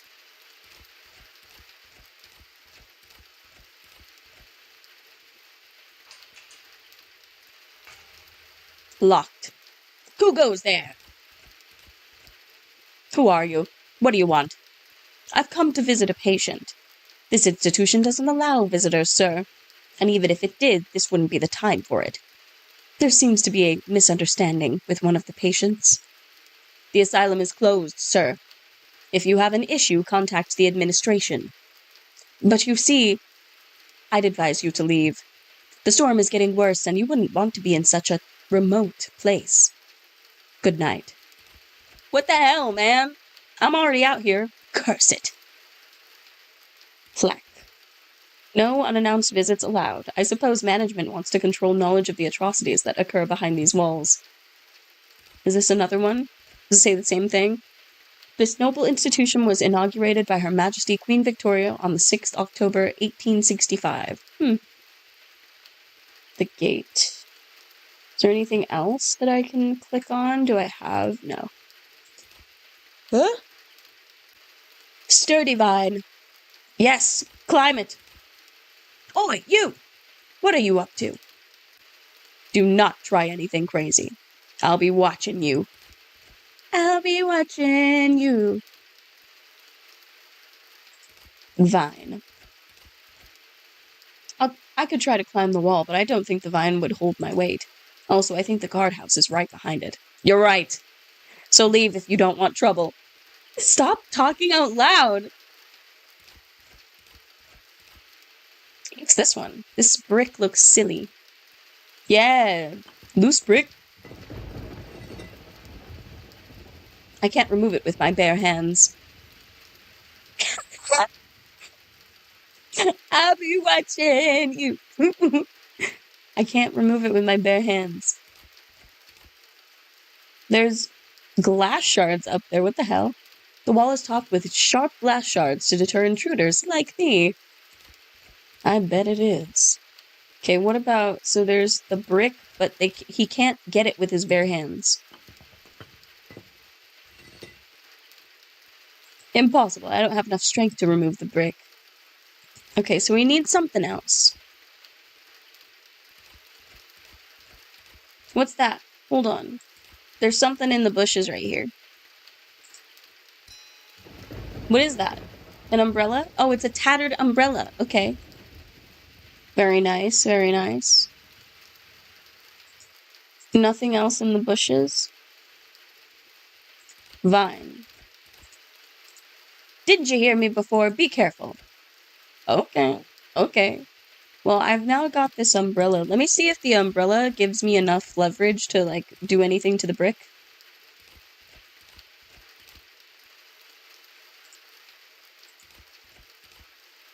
I think I'll use the umbrella tip to leverage it.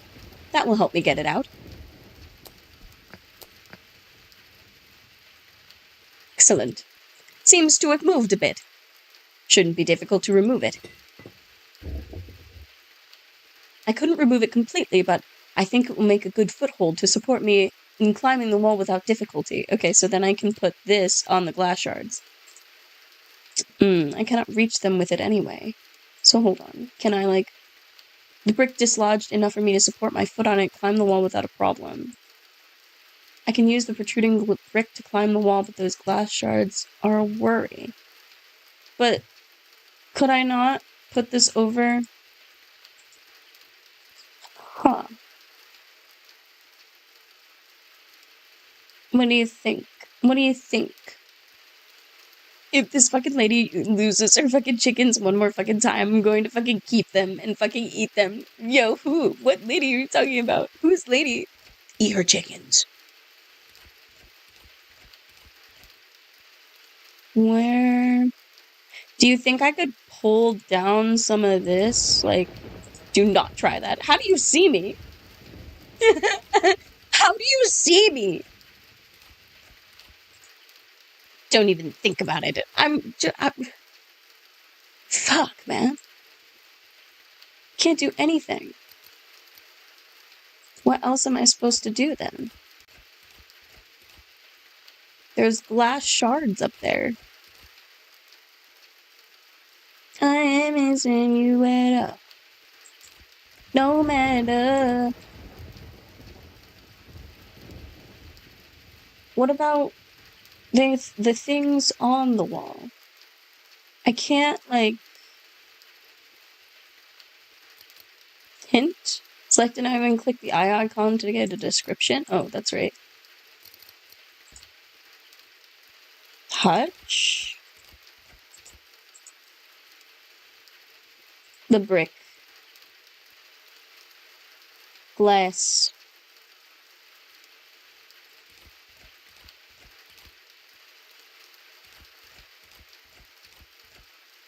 What do I do with it?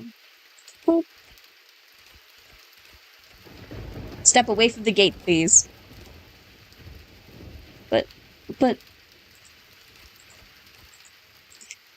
Don't do that! No! Would it... Plick. Pry the plaque off. What about this one? 4 sturdy nails. Bushes. That's where one of my stories I dismiss the idea as absurd. What about these ones? Oh no, I tried these ones. I have 3 hungry dogs running around the facility. You should leave for your own good. Oh my god. I need something. I need something to get me over. And a pace keeps running, running, and running, running, and running, running, running, running, and running, running, and running, running, and running, running, run it. Hey, in this contest, there's no disrespect. I'm so sorry. The next door for farmer lady on Portia that keeps losing her chickens every morning or every week. I'm sure I married her on the switch. I must have been in a better mood then, clearly. Apparently. Goodness. That's your wife, or at least a version. Asylum Gate. I feel like I've gotta be missing something to click on, but I don't know what else I would do. There's glass up there. Something to click on. I can touch that. How do I feel like I really could use the umbrella to do something with this. Won't help me. I cannot reach them with it anyway. Not budge any further.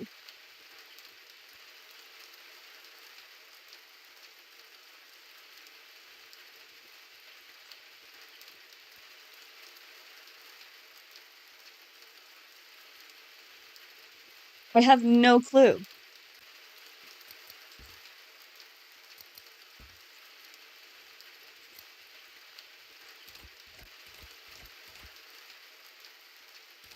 What in the hell?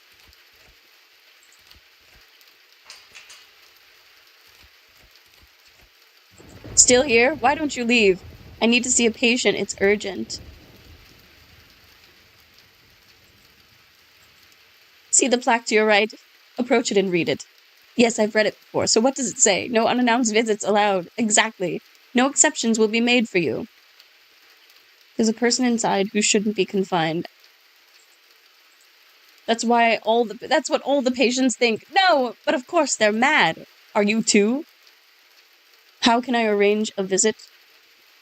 Do you know I'm waiting for the police? They will handle the matter that has brought me here. That's fine with me, sir. When the authorities arrive, I'll gladly open this door for them. But not for you. I don't know who you are. You don't know who I am? Enlighten me. Sir Arthur Conan Doyle.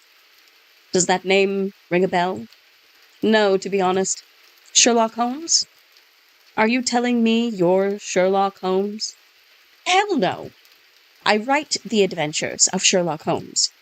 Does the name Oliver Twist ring a bell? Of course. I could say I'm Charles Dickens.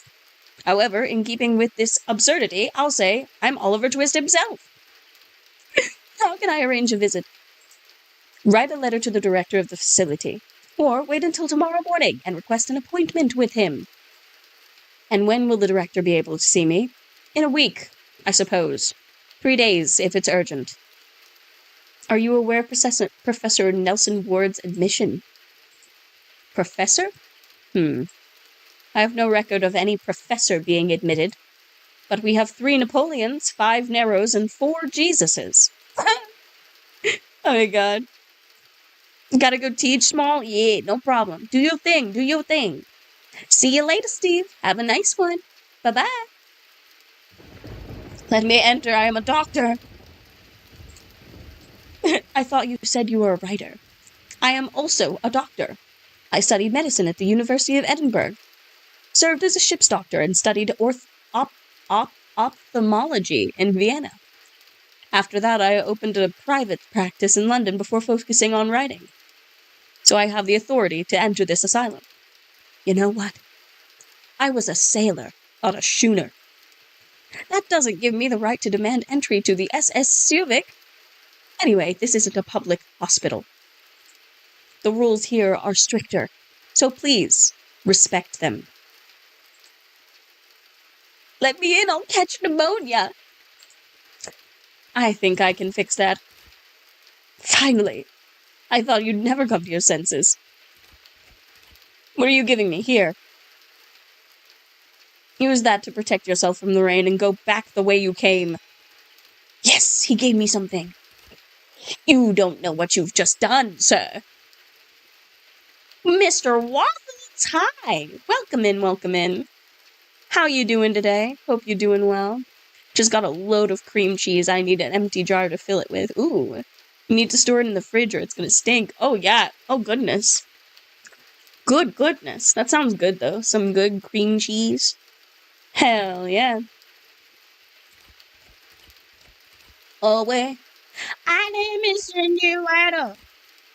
So what did he give me? This is just a blanket? Cool, I'm gonna put that right on over there. Let's try. Oh, hell yeah. Good aim, Arthur. The blanket should protect me from the glass shards.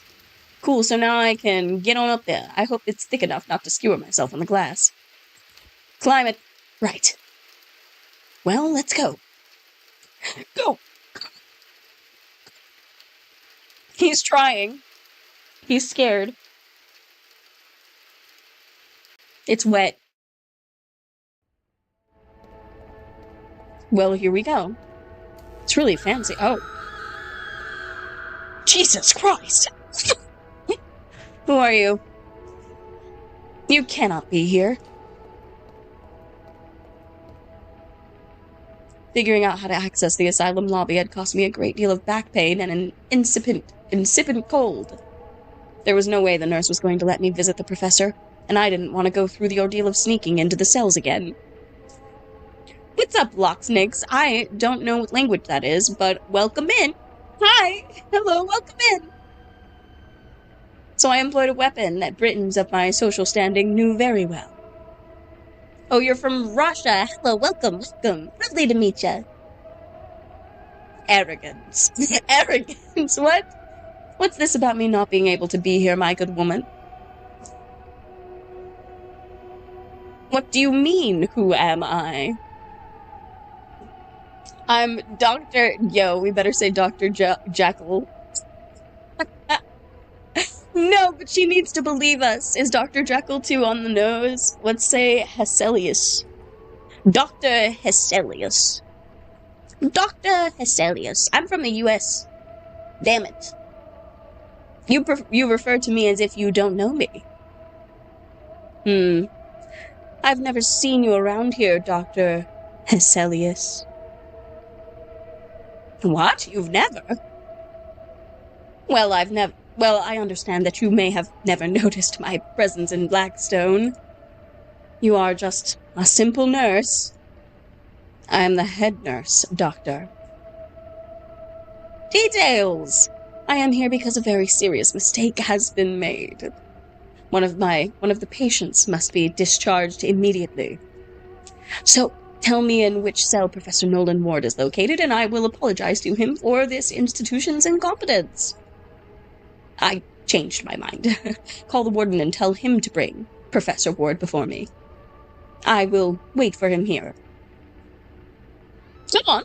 What are you standing there for? Oh. Excuse me, Dr. Hesselius, but I have not been informed about this matter. You should know that nothing happens in Blackstone without Director Edwards' approval. So unfortunately, I cannot help you. In any case, if the guard let you through, your credentials must be correct. Feel free to access any part of the facility. Well, where is the director? I will speak with him, and this matter will be resolved in minutes. By the way, tell me your name, and I will record what little help I have received from you. Mrs. Hunt. I am his right hand, and the director is not at Blackstone right now. His right hand, eh? I know when I'm facing defeat, and I realized that Mrs. Hunt was not going to give in. I could have waited for Sergeant Collins to show up, but by now he should have already arrived with the cavalry. There was an innocent man being held at Blackstone, and I didn't want him to spend another minute in one of those cells. Therefore, I had to rely on my wits once again to free him. Thank you for your time, Mrs. Hunt. Curses. Yeah, whatever. The litter bin. What's in the litter bin? It's empty. Hi, what's up, Mr. Bentley? Yes? I'm looking for a patient. Would you know in which cell I can find him? Ask the old hag about that. Who's the old hag? Who do you think? Mrs. Hunt. Do you always sweep the same area? There's more lobby to sweep. Are you saying the lobby is dirty? Truth is, everything looks very clean. I'm glad it's noticeable. I congratulate you on keeping this place so clean. Oh, well, that's because Lady Ainsworth is coming to visit her daughter tomorrow. She was locked up in Blackstone for eating her music teacher, you know. What the fuck? What do you mean eating her music teacher? Okay. Usually there's so much dust here that if a draft blew in, this place would look like downtown London on a foggy day. See these roses? Normally they're dry, withered, and full of worms. Lady Ainsworth's daughter ate her music teacher? I'm so glad I can ask for more details on that. I shouldn't say this, but in the end, it's what the rich will do to all of us if we don't take action. But, did she really eat her music teacher? Literally? Did Lady Ainsworth's daughter practice cannibalism? I'm not lying. She attended her classes with genuine interest and enthusiasm. One day, while the poor wretch was playing Sonata for Piano No. 1 in F minor, Camilla Ainsworth hit him on the head and killed him. You've missed 3 notes, and you call yourself a teacher? The maids heard her scream. She then cut off his hands with a 12th century sword hanging on the wall and dismembered him. Oh my God. Jesus Christ. Okay. I guess she's real, yeah. She made a stew with his liver, heart, and those hands that missed the notes. Oh my God. She served the dish with a fine wine, and while eating, the maids heard her humming Beethoven's sonata. Oh my God. A tremendous story. I didn't know it. In fact, I don't recall reading it in the newspapers. Lady Ainsworth wields a lot of power. She silenced the newspaper editors with her checkbook. She even managed to spare her daughter from an execution when the crime was discovered, although even she couldn't prevent her from being admitted to Blackstone. That's a crazy story.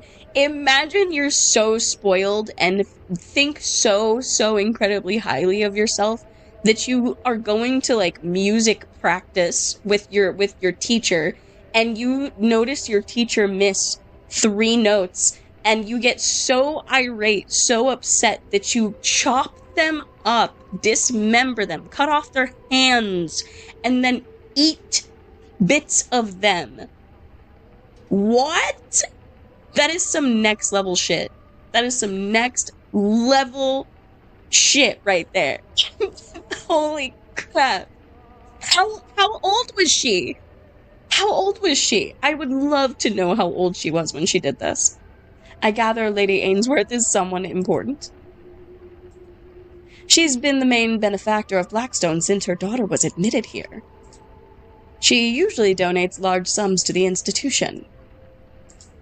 Director Edwards always wants her to have a good impression of the center. Every time she comes, I have to clean the entire lobby. Floors, columns, picture frames. Everything has to be impeccable. I gather Lady Ainsworth is someone important. Carry on with your work. There's a crack in the wall. Don't take another step. There are spiders. Spiders? Where? Spiders? Where? And big ones. Big ones. Big spiders?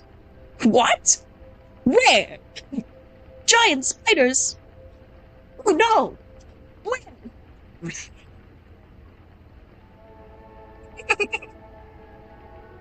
I don't mind the giant spiders.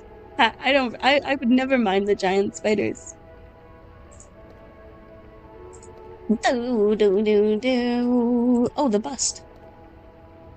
According to the plaque, this is the director of the asylum, Nathaniel Edwards. Nathaniel Edwards, okay. The bronze shines splendidly. They must have polished it recently. Always. Blackstone is a maze of rooms and corridors. I should know which cell the professor is in before venturing through those doors. The bust. Flower pot. The scent of roses is intoxicating. However, it fails to mask the smell of despair in this place. Oh no.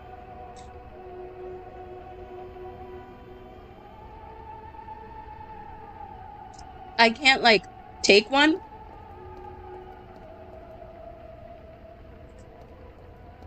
Can I look at these documents? There are records of recent patient admissions. According to this document, Professor Ward is in cell number 31 in the third hallway of the West Wing.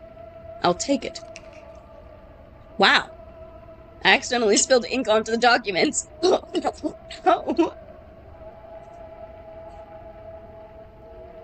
For goodness sake, Dr. Hesselius. What have you done? Let me fix it. No. Just stay away from there, please.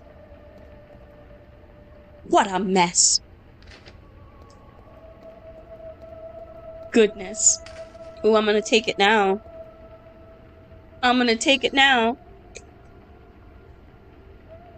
Did she actually just throw it in the trash? Isn't this like a document that is important? She didn't even try and do anything else with it. She just threw it in the trash. Uh-huh. You see the paper. Mrs. Hunt threw it inside. Take it. Yes! I want more details on it. Boop. Select an item to click. What? Okay, more than half of the inkwell's contents are now spilled on the document. The ink has not yet dried. My pocket is soaked with ink. I don't know why I still carry this around. For something, I guess. Documents. Don't touch anything. Okay, whatever. Jesus, Missy. Whatever. I made a mistake one time. Oh, wow. No longer looks like a fancy place. Open cell 31 and release the patient. A very serious mistake has been made. What? How? What? Who the hell are you? I am Sir Dr. Hesselius. I have never seen you around here. Are you new? Yes, I just started tonight. Well, then you should know that these procedures require the consent of head nurse Hunt.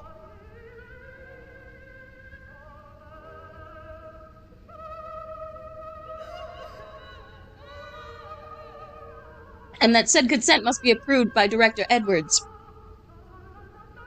Oh, of course. Are you saying I have broken the rules? The order came from Mrs. Hunt. I'm just following her command. You should also know that in such cases, I would receive the order from head nurse Hunt in person. She's busy right now. She told me you would understand. Hierarchy is strictly followed here, Dr. Hesselius. If Director Edwards were to hear of the slightest hint of lawlessness amongst his subordinates, he would throw us all out on our asses. Anyway, all the patients in this hallway are the responsibility of Dr. Hunter. You're not authorized to treat them. You seem a bit lost, Dr. Hesselius, but don't worry. You'll gradually learn how Blackstone operates. Huh. You seem to enjoy Carmen. Who? Georges Bizet's opera? The one playing on the gramophone. Ah. I thought you meant the daughter of the guy who brings the supplies. Goddamn. A lamp, a cup, a small box. Ah yes, the cursed music box. Before the new patients, cell 31 was occupied by a guy who howled every night. It was unbearable. A relative brought that music box that plays Green Sleeves because it calmed him down. He claimed it calmed him down. And did it? Oh, it certainly did. At the cost of me having to wind up that infernal contraption all night. If I hear Green Sleeves again, I swear to God, I'll open one of the cells and admit myself to this madhouse. You know what? Take it out of my sight. You'd be doing me a great favor. A favor as big as releasing the patient from cell 1? Not that big. All right. But now I have a box. Okay. Oh, and I can take this key. It seems to be the master key that opens all the cells. What are you doing, Dr. Heselius? You are not authorized to open any cells. I apologize. Interesting. So there's nothing else on the table, though. There's a gramophone. A layout. I am in hallway 3 of the West Wing. Blackstone Asylum, cell 30. Francis Cavendish. Cavendish sounds familiar. That's a One Piece guy, right? Observation. The patient suffers from an uncommon but diagnosed allergy to sunlight, which has led him to believe he is an up here vampire. Extremely dangerous. Do not open the cell without supervision from Dr. Catherall. Okay. I see a poor trembling soul curled up in one corner of the cell. This is Mr. Ward. 31, Nelson Ward. Extreme obsessive disorder. The patient believes that a reality inhabited by the deceased surrounds us. His insistence on trying to prove it has driven him to madness. Oh no. Is that what they're saying to him? I see, Professor Ward. Professor! It's Sir Arthur. I've come to get you out of here. He doesn't hear me. He seems lost in thought. Closed, obviously. Confidential. 32, patient CA. Everything is confidential. The cries are coming from this room. I see a young woman. Miss, are you all right? Please, sir, help me. I'm being held against my will. I'm not crazy. All right, calm down. Nobody wants to be trapped in a mental institution. But there's nothing wrong with me. I'm healthy. And this place is not what it seems. It's run by depraved people who enjoy torturing the patients. Every day they take me out of this cell to put electrodes on my head and shock me at full power. That warden over there comes in at night to stub out his cigarettes on my hand. I knew it. This place is rotten. Let me see your hand. I'm a doctor. I'll examine it. Please, be gentle. It hurts. What the hell are you doing? Open the fucking door. I'm hungry. I hardly eat anything in here. Jesus. Have you tried human flesh, doctor? Once you do, nothing else tastes like anything. All I want is to eat well. I'm not crazy. I'm not. Get me out of here. Dr. Heselius. What the hell are you doing? Do you have any idea who's in that cell? Carmilla Ainsworth. The next time you want to talk to her, try not to do anything as crazy as what you just did. She trying to eat people. She got the fever. That's crazy. Leave me alone. I'm safe from the mirror. Oh, what is this? Who are you? Matthew Lane. That sounds a little familiar. Why? 33. Paranoid. He claims that arachnids have become conscious and want to dominate society. We have. We have. It's too late to try and hide it now. Our master plan. It's coming. He knows. He knows about it, and it started. It's already begun. They will come. My brethren, you know, they will. And when we do, you'll all see the spider way.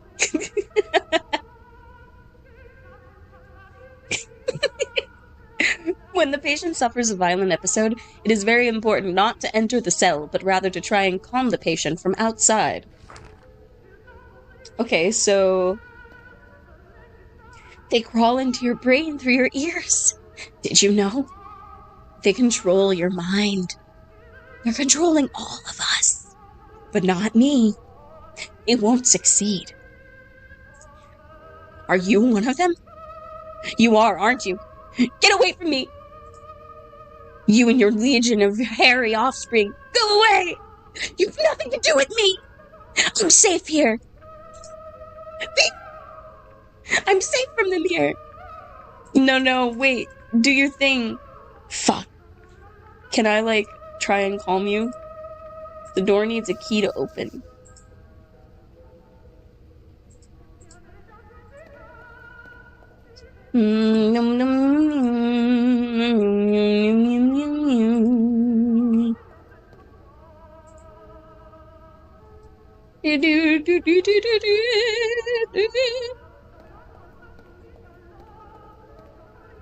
Keep it to yourself, I don't need it. Oh, okay, fine. Whatever. What if I were to use it on the... No, keep it away from you. What if... What would Sherlock Holmes definitely not do that? That won't do.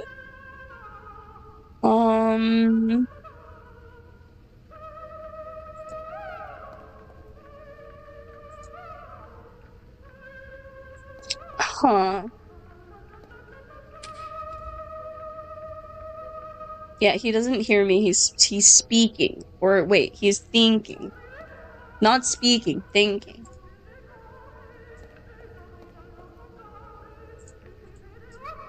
Get away from me! Get away from me! Can I, like, the door needs a key. For being this doesn't live up to it.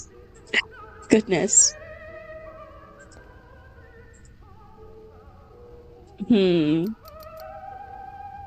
Guess I'm just trying to think, like, what the hell else would I need? Where do I need to go? What do I need?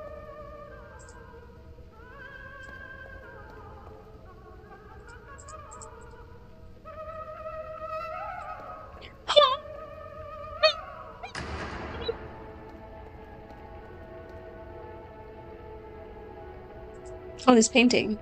Guillaume d'Arnault, one of the pioneers of the study of the mind. Most of the theories have been refuted, if not deemed outright erroneous. I don't know why his portrait hangs prominently in this library. I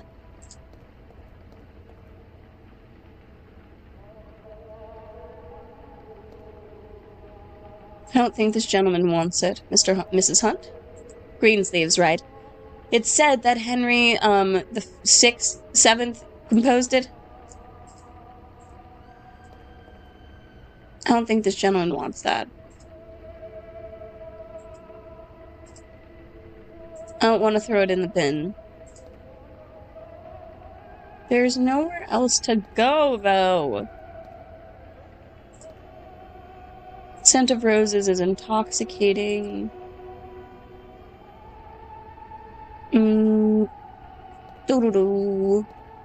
Like, this has to be the right way. Like, this hallway has to be where we need to be. But I don't know what else to do here. Maybe there's more stuff on the table? No. He won't let me take the key. This warden guy, I cannot even visit patient. You can talk to him through the bars, but remember these patients are under the care of Dr. Hunter. You can't treat them. It would conflict with their treatments. What can you tell me about the patients in the cells? Which one? 30. Cavendish? He was arrested for trying to bite several prostitutes on the neck. In his defense, he argued that he has been bitten by a vampire in Romania and needed to feed on blood. I'm not a doctor, but I think the guy went overboard with the opiates. Take a look. He has the same symptoms as someone who has stopped using laudanum. The one in 31, he believes in ghosts, but they don't lock you up for that. Why they admitted him? He kept shouting to let him out because he's building a machine to see the beyond. And he's right. If I were you, I wouldn't say that out loud unless you want to keep Mr. Ward company. The one in 32? I think I've said enough about who's in cell 32. 33? Oh, that guy. I think he's read too many H.G. Wells novels. Thank you very much for the information. Patient in 31 is being held against his will. Is that so? Talk to any of Blackstone's patients, they'll all tell you the same thing. Please open cell 31. Not without an order, Dr. Acelius, you know that. Would you accept a small bribe? What? No! What kind of person do you think I am? Do not doubt my professionalism, Dr. Arcelius. Fine. I guess...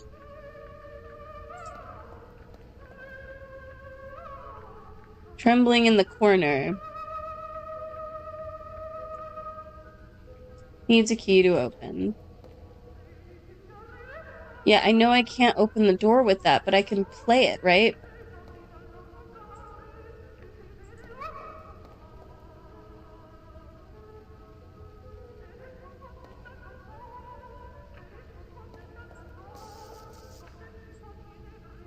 Trial and error, that's not my style.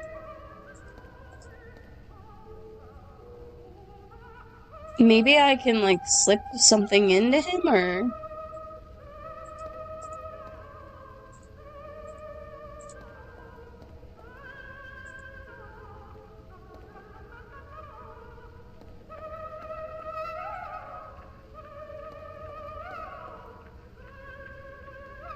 I mean, like, what the hell am I supposed to do?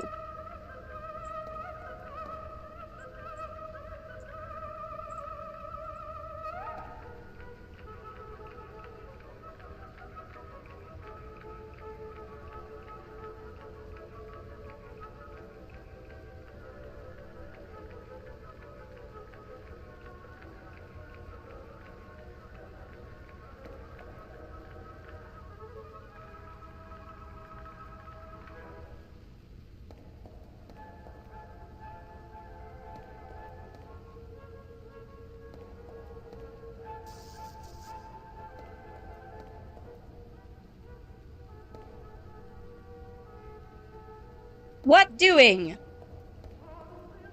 What doing then?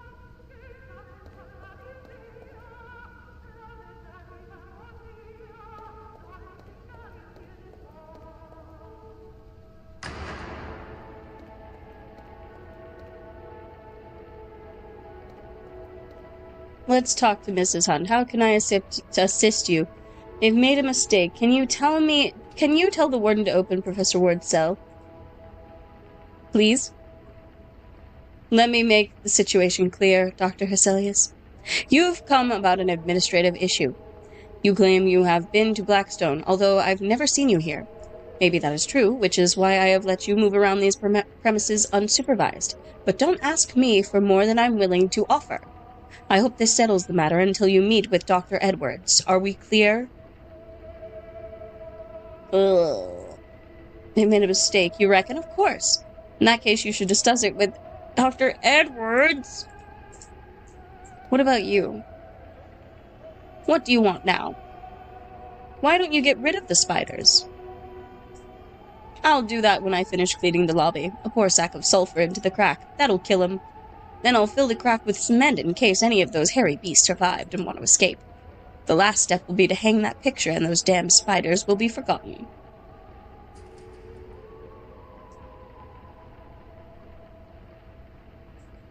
Someone important usually denotes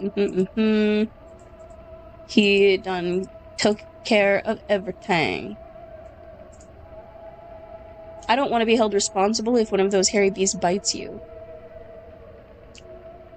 Can I use it on the crack? What do you intend to do with that? Let me take care of those monsters. What? No. Excuse me? Didn't you hear me before? No, I'm not. I'm not gonna give up. Never gonna give you up. Never gonna let you down. Never gonna turn around and hurt you.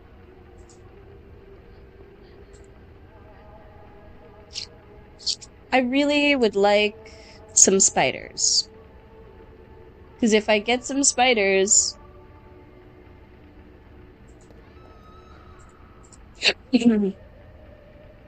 I would like to speak with Director Edwards. I already told you he's not here. Where can I find him? Here, but tomorrow. But open for some... Please. No.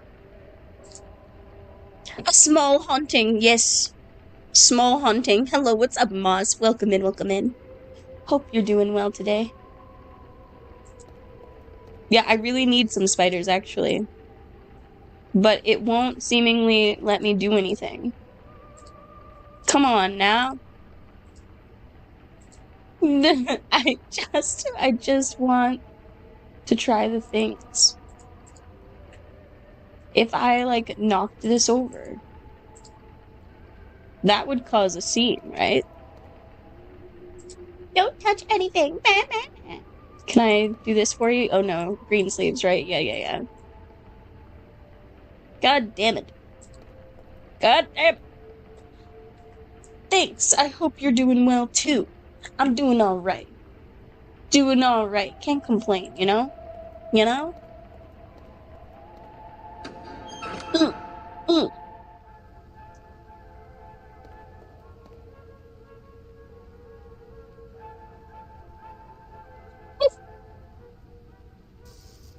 If I could convince the guy.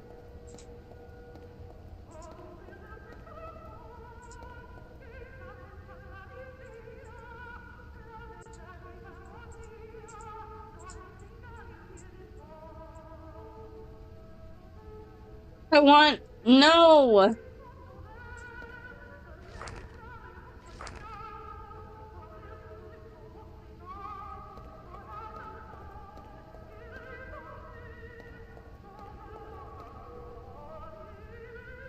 I'm so confusion.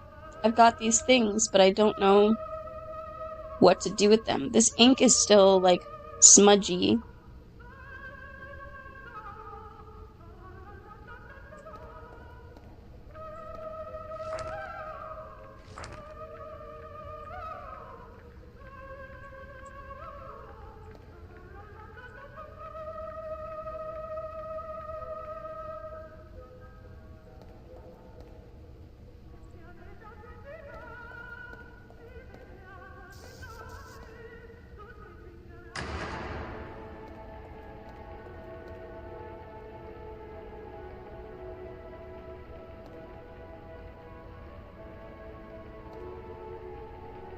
I regret this act. Oh, because it's smudgy and so he has to clean it.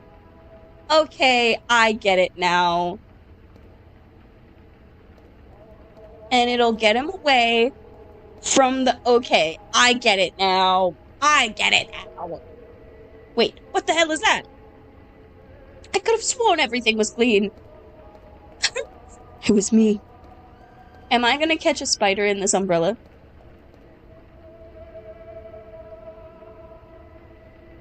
Crack. The crack is full of spiders, but their size and color, I'd say they're specimens of Paradoxus hyperboreus. I'd take a sample to have my friends at the Comparative Zoology Museum at Harvard confirm that I'm right. But I'm not going to touch them with my bare hands, let alone let them roam around in my pockets. So that's where I can use this. No need to make them come out by sticking an umbrella in the crack. I can see and touch them without any problem. No. Come here, little ones. I have found you a new home. Do not be afraid. Right. You're doing great. Can I touch you? There you go. Now I have a music box filled with spiders. Okay, great. Perfect.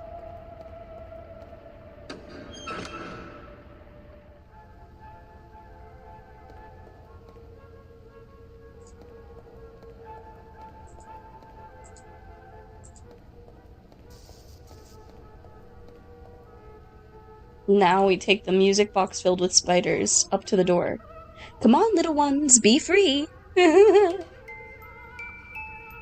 Green sleeves. No. It's coming for me. You will not get inside my brain. Get me out of here, for Christ's sake. Got Dr. Arcelius. I'll handle it. I know what to do in this situation. Come in. There is nothing wrong, Mr. Lane. Remember Dr. Armitrage's words? Let's try some of the exercises he suggested, shall we? God, this is going to take a while. Perfect. You stay right there, big boy. That's perfect and beautiful. I'm gonna take this key. Very, very calm, very quiet-like. And I'm just gonna casually take it and unlock my good friend here.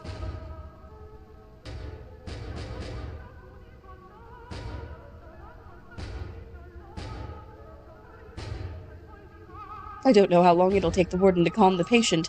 Now that I have the professor's cell door open, I think the most sensible thing to do is return the key to its proper place. I don't want to risk it being missed.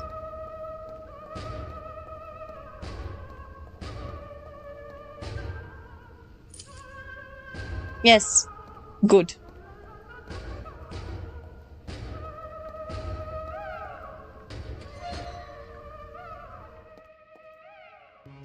They just got him in a straitjacket over here? What the hell?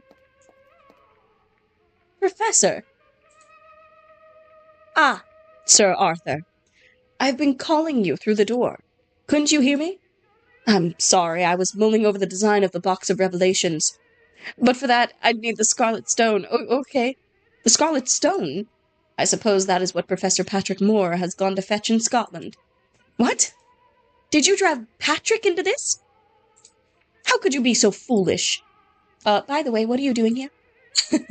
What am I doing here? Skewing you, damn it! Someone set a trap for you and locked you in this padded cell. Ah, everything makes sense now. This is Blackstone, and they only lock up the mad here. And I'm not mad. But they didn't believe me. So, as you say, someone set me up? Do you have any idea who it might have been? Patrick? No, Patrick wouldn't do that. Let me think. Give me half an hour. Wait a moment. Someone is coming. Do not say anything. They must not see me. What?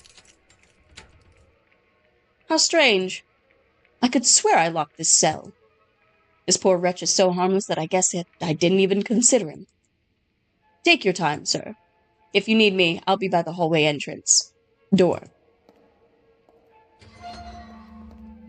Huh? Henry! I regret to see you in this situation, Nelson. I could get you out of here, you know. I am friends with the director of this facility. What? Sir Arthur! What are you doing here? You know what, Dean Carter? Before you came in, I was thinking of turning all this into a Sherlock Holmes story. The Strand would have loved it. But you've ruined the climax of the investigation for me. You've confessed your guilt without the intervention of the detective. No, I don't know what you're talking about. I suspected that Professor Ward's disappearance had to do with the donation my order made to the university. I had dealt with the professor before, and he doesn't fit the profile your university has made for him. Although, you already knew that. As you also knew that the money was for the sole and exclusive use of Professor Ward here. Let me tell you the facts and how we all ended up here in Blackstone. Are you accusing me, Sir Arthur? I bet you don't have any evidence against me. Thank you for confirming my suspicion with your statement. What? That mention of betting. In our conversation tonight at the university, you couldn't stop dropping phrases worthy of a gambling addict. She might have an ace up your sleeve. You also got nervous about when I asked if the professor had debts. You took it personally, as if the question had been directed at you. That made you my prime suspect. I think you have wagered a lot, and quite badly. You have not had much luck lately, have you? Caljo, welcome in. Hope you're doing well today. Cooking while watching? Hell yeah. That's why when you found out that a significant amount had been bestowed anonymously to the university, you saw an opportunity to get your hands on it. But apparently, The professor was quicker than you. Oh, yes, that. A few days ago, he confessed to me that he had debts of several £1,000s because of poker. What the hell? Here we go. Henry is the treasurer of my Department of Metaphysic Research, and he appeared very desperate during our conversation. So, by withdrawing the money, I thought I might prevent him from committing an act he might regret. Did I do the right thing? Desperation. That was the key. You just said you're friends with the director of Blackstone. No, don't drag Edwards into this. A great friendship that allows you to skip strict visiting hours to gain the approval of the severe Mrs. Hunt, and to have a warden open cell doors like a hotel bellhop. You took advantage of that closed bond to devise a plan to get Professor Ward into Blackstone. You tricked him to come here under the pretext that certain metaphysics phenomena were occurring that the professor couldn't resist investigating. Once he arrived at his destination, according to the coachman, the director himself was waiting for him with 2 wardens. You waited a day for your victim to be immersed in the anguish and pessimism of being locked up in a place like this. And now you've come here to blackmail your friend. To sell him his freedom for the money my order donated to his innocent gentleman. Tell me, were you and Director Edwards planning to split 50-50? Or would you have taken a higher percentage? This is all a string of lies. For God's sake! Who would have believed this far-fetched story from a writer undermining his own reputation with his defense of spiritualism? Scotland Yard, for example. Hell yeah, just in time. Just in time, Sergeant Collins. I told you to wait for us outside, Sir Arthur. I'm sorry, the weather wasn't cooperating. Although I must congratulate you on your good work. Mr. Carter, you are under arrest for the crimes of coercion and blackmail. This is an outrage. Mallory, issue a search warrant against Director Edwards. His accomplice will keep him company in Penton's cell, Dean Carter. Pentonville cell. You'll regret this, Sergeant. Mallory? Add threatening authorities to the charges against Mr. Carter. No, I didn't mean to... I have a question about this whole affair. Yes, Professor Ward? Can I keep this straitjacket? Yo, same dog, honestly. It's a bit uncomfortable, but I've found it helps me think. Yo, you know what? I'd be like, can I keep this? I can't believe it. Henry was behind this entire affair? As in any good mystery novel, the least obvious suspect turns out to be the primary investigator. Very well, gentlemen.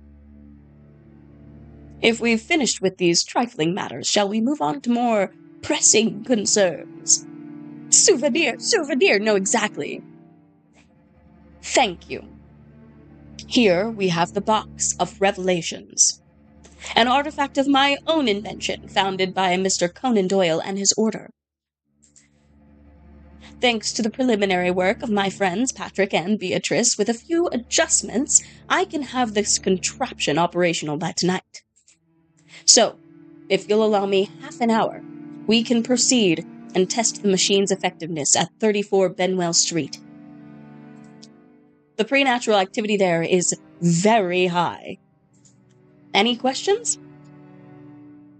Right now, I must change my attire. What exactly does the Scarlet Stone do? Yeah, no, tell me that. What does that do? It serves as a source of unlimited energy. Oh. The sophisticated nature of the Box of Revelations demands substantial power. And it is curious that in the midst of the Industrial Revolution, we had to look for a super battery in the past. Ironic, isn't it? And are you certain it will work as intended? Of course it will! The Herbans were the Da Vinci's of their time. A civilization filled with Marconis, Berliniers, and Lenoirs. Have faith, my friend. Have faith. Philosopher's Stone, right? I don't really know. I think so. If it's the Philosopher's Stone, it is being used in a way that I have never really seen or heard of a Philosopher's Stone necessarily being used as. Okay, I am watching through Full Metal Alchemist for the first time, with Croissant off stream, and I guess you could say that they are using it kinda similarly this way.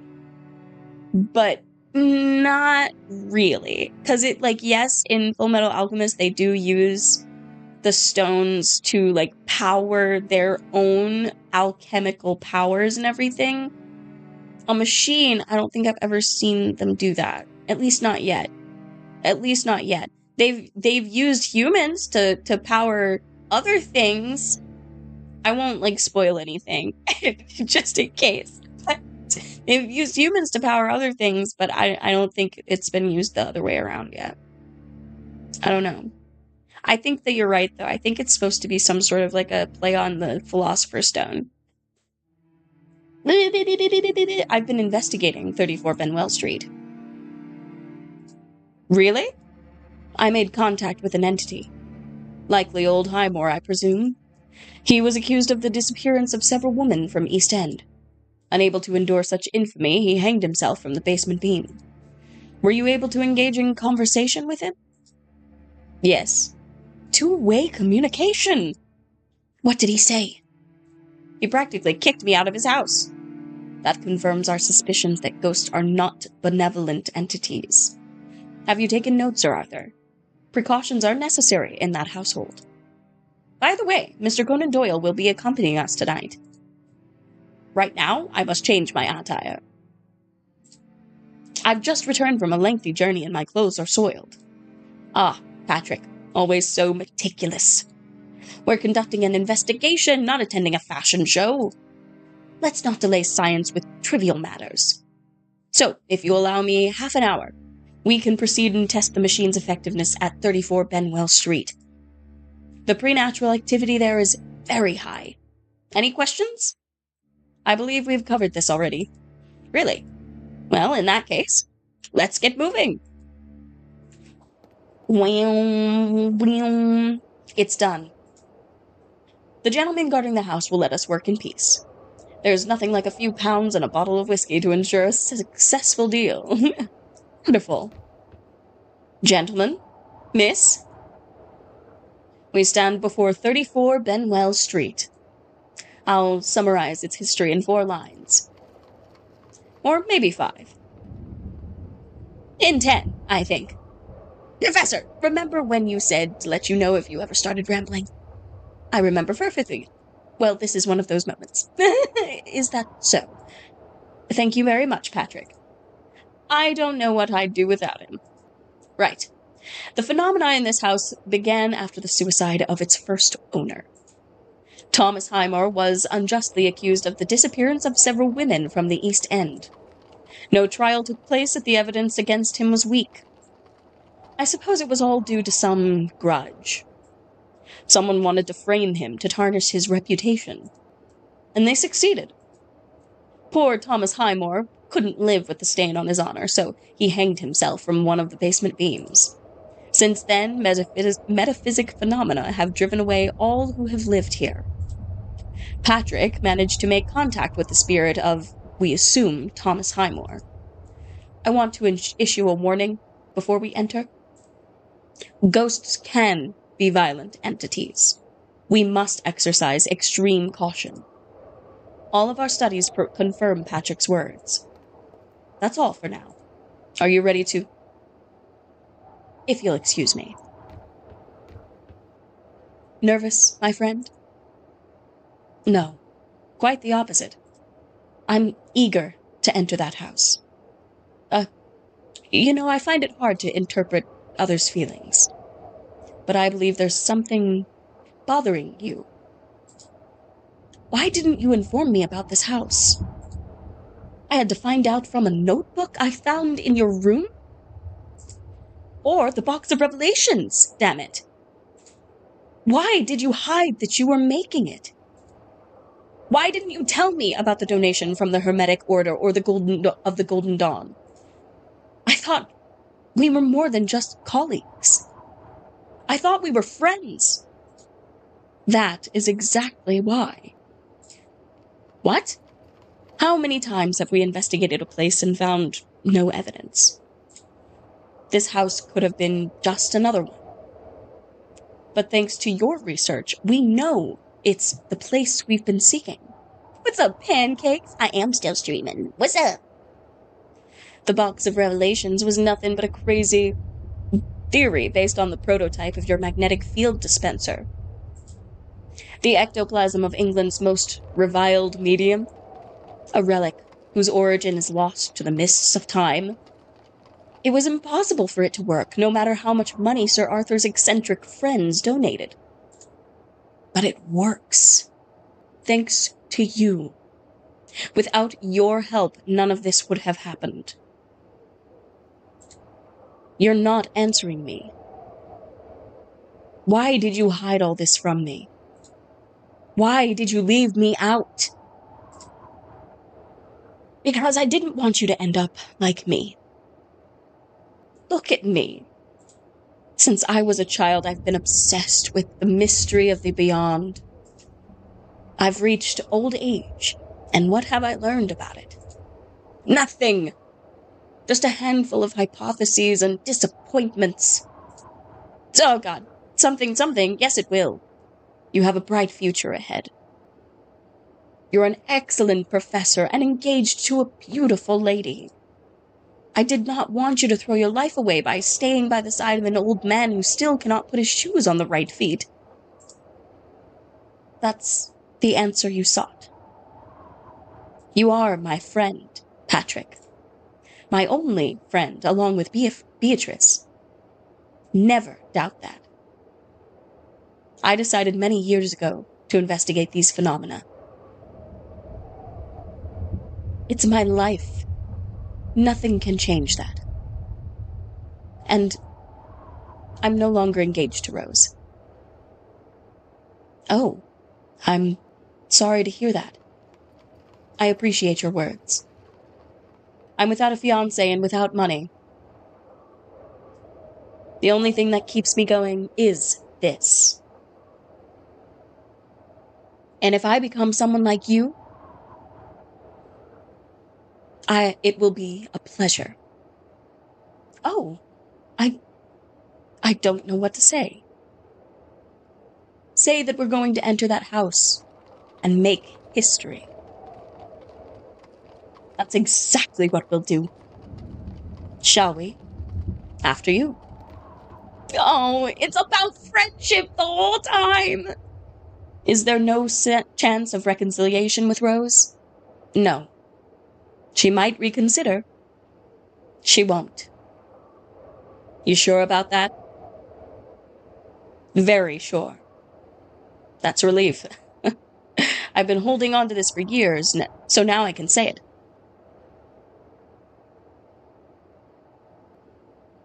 That woman wasn't right for you. Good. Him. The time has come.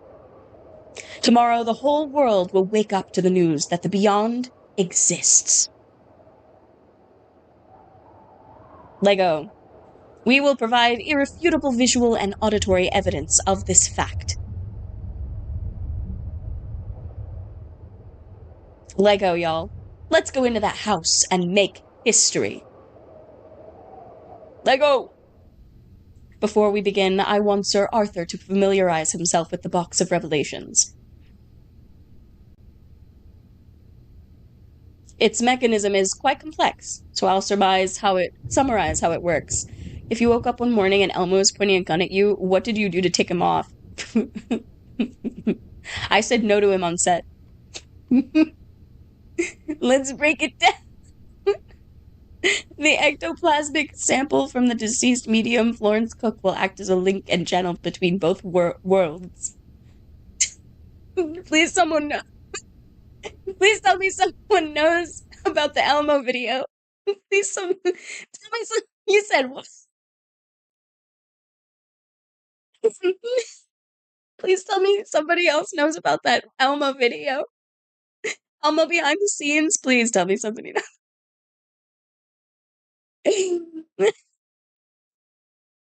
Look it up. I advise you to look up Elmo behind the scenes. It must be still a video out there. I swear to God. I said no to him on set of on set of the show. I turned him down. I can't.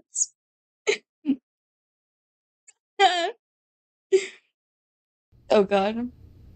It requires considerable power for this to happen. This power is provided by the Scarlet Stone.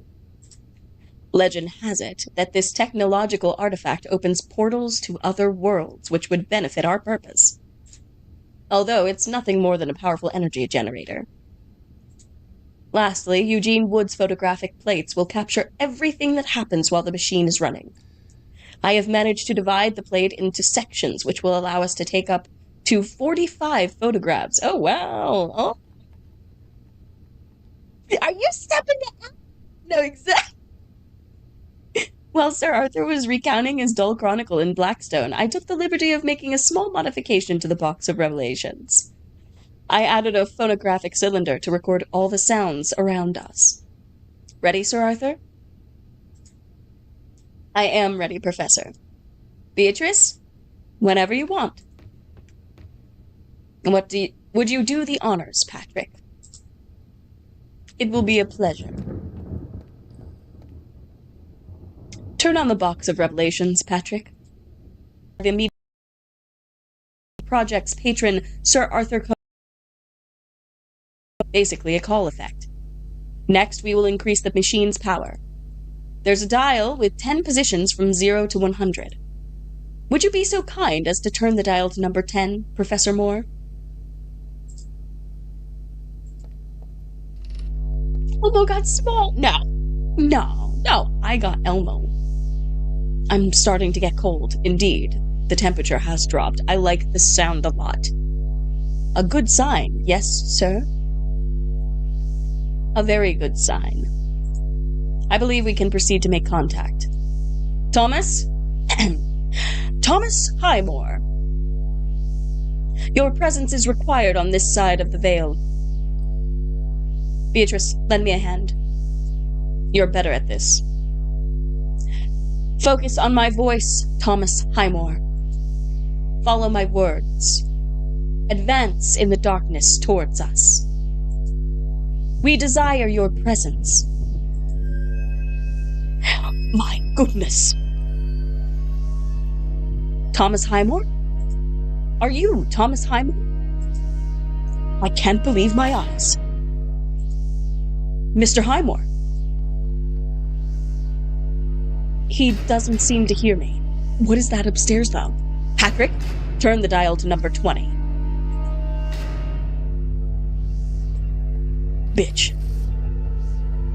Mr. Highmore. He can hear you. Be careful, Professor. He heard you. He's curious about you. He has no interest in me, Professor, but in the machine. Where did he... No!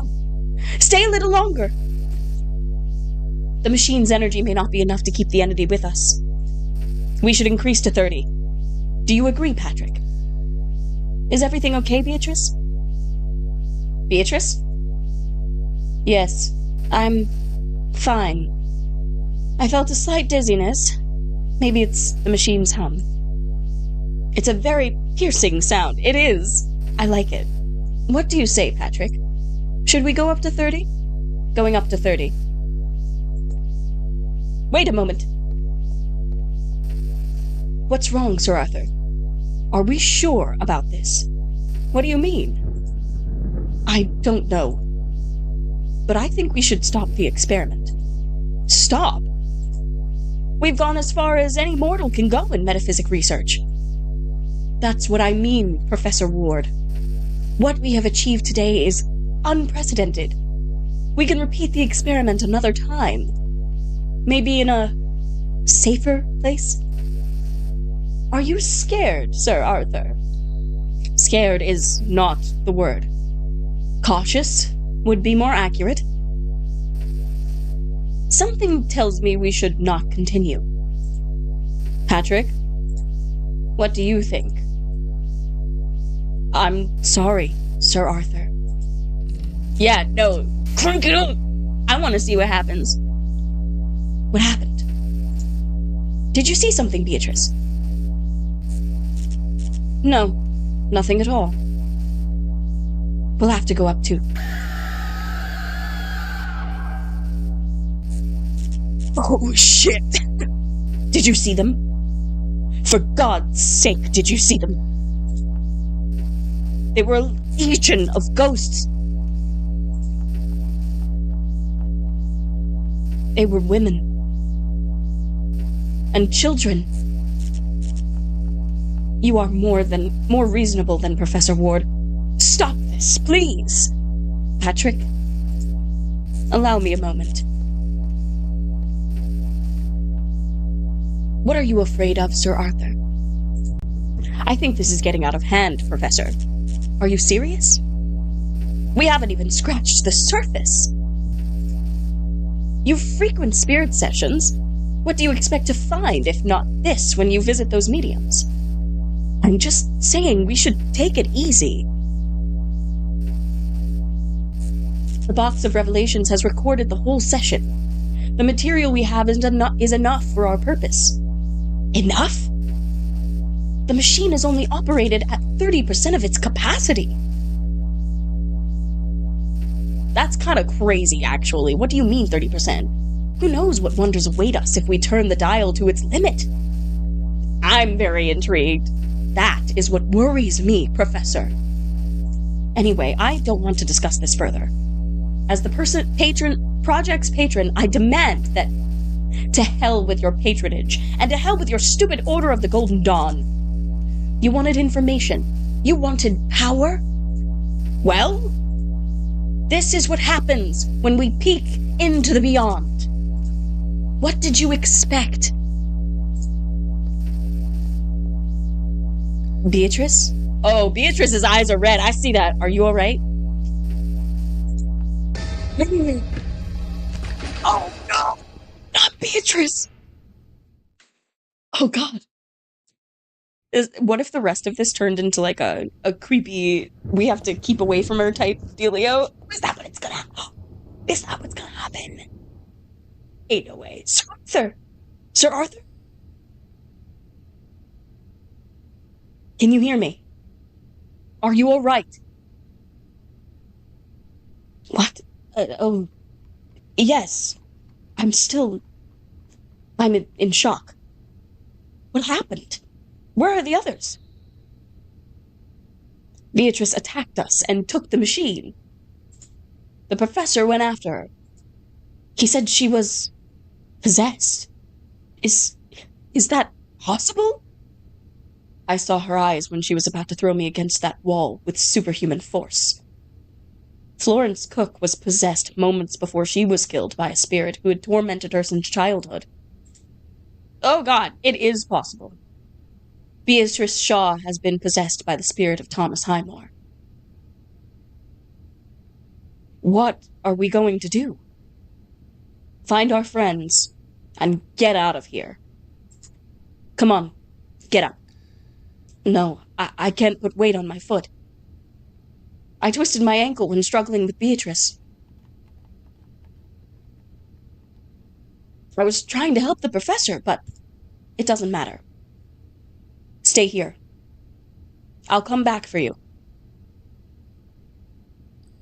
Alright, what's in the trunk? It's the trunk in which we transported the machine and various pieces we added at the last moment. There's nothing left inside. Okay. And is there nothing else in the room? There's Sir Arthur. Nothing else. All good. All Gucci. Okay. Okie. What we're gonna do is that's gonna be where we end for today.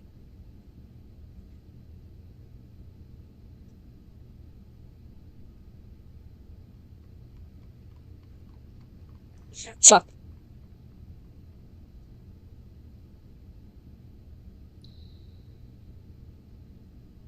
There we go. Save. Tee-hee, tee-hee. Wow, wow, wow, wow, wow. Oh, bow, bow, bow. Ugh, watch my language. My language is never been watched. I don't think you're in the cave enough if you think I watch my language. Thank you very much, my sweet bites, for coming and hanging out with me and doing all of those fun, delicious, lovely things. I think probably next stream we'll end up finishing this game, and that'll be really fun. It also means that I have to figure out exactly nail down what I want to do next. What should we do next? Do y'all have any suggestions or anything like that? I don't have anything in particular in mind.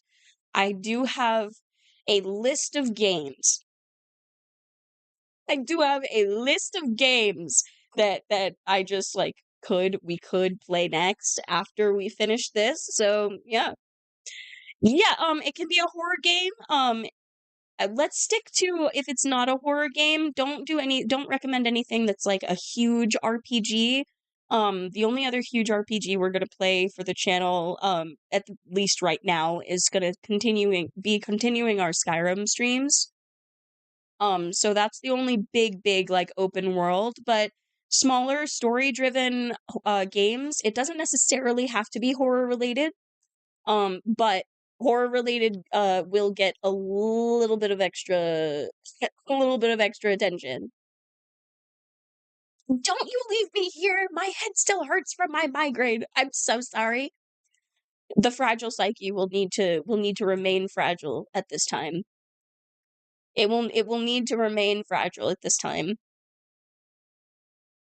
So sorry for the disappointment.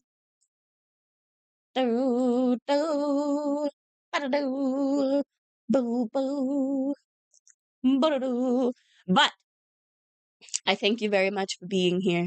I always appreciate your lovely company here in my cave and appreciate your presences and going on adventures with you. We're done for this week, but we will be back next week with more goodies, more times. We do more Silent Hill next week. Like I said, we'll finish this. We'll probably get another Skyrim stream in next week as well. So it'll be more of like, regularly scheduled programming type of dealio. Type of dealio, okay? Let me see if there's a channel up that we could raid.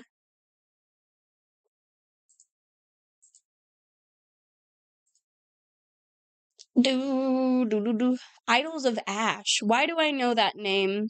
Why do I know that name? Is that the giant centipede game where you're like running away from a giant centipede and all of that, or is that a different thing?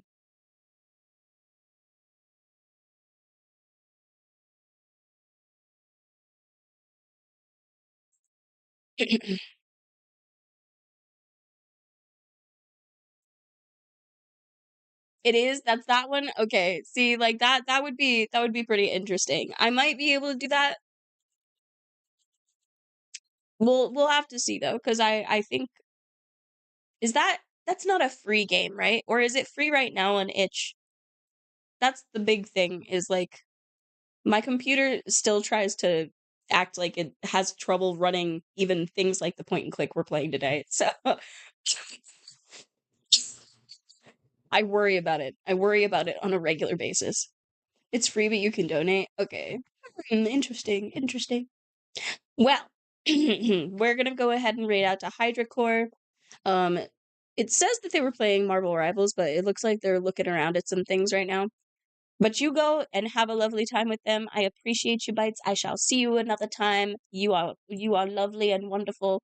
Stay fantastic. Go on lots of adventures, and I shall see you next time. Okay? Okay. Bye bye. Have a good one, my Bites. Yo, my I was realizing I was hearing my music, but it wasn't actually like playing properly, and now I'm just sad about it. Anyway, bye.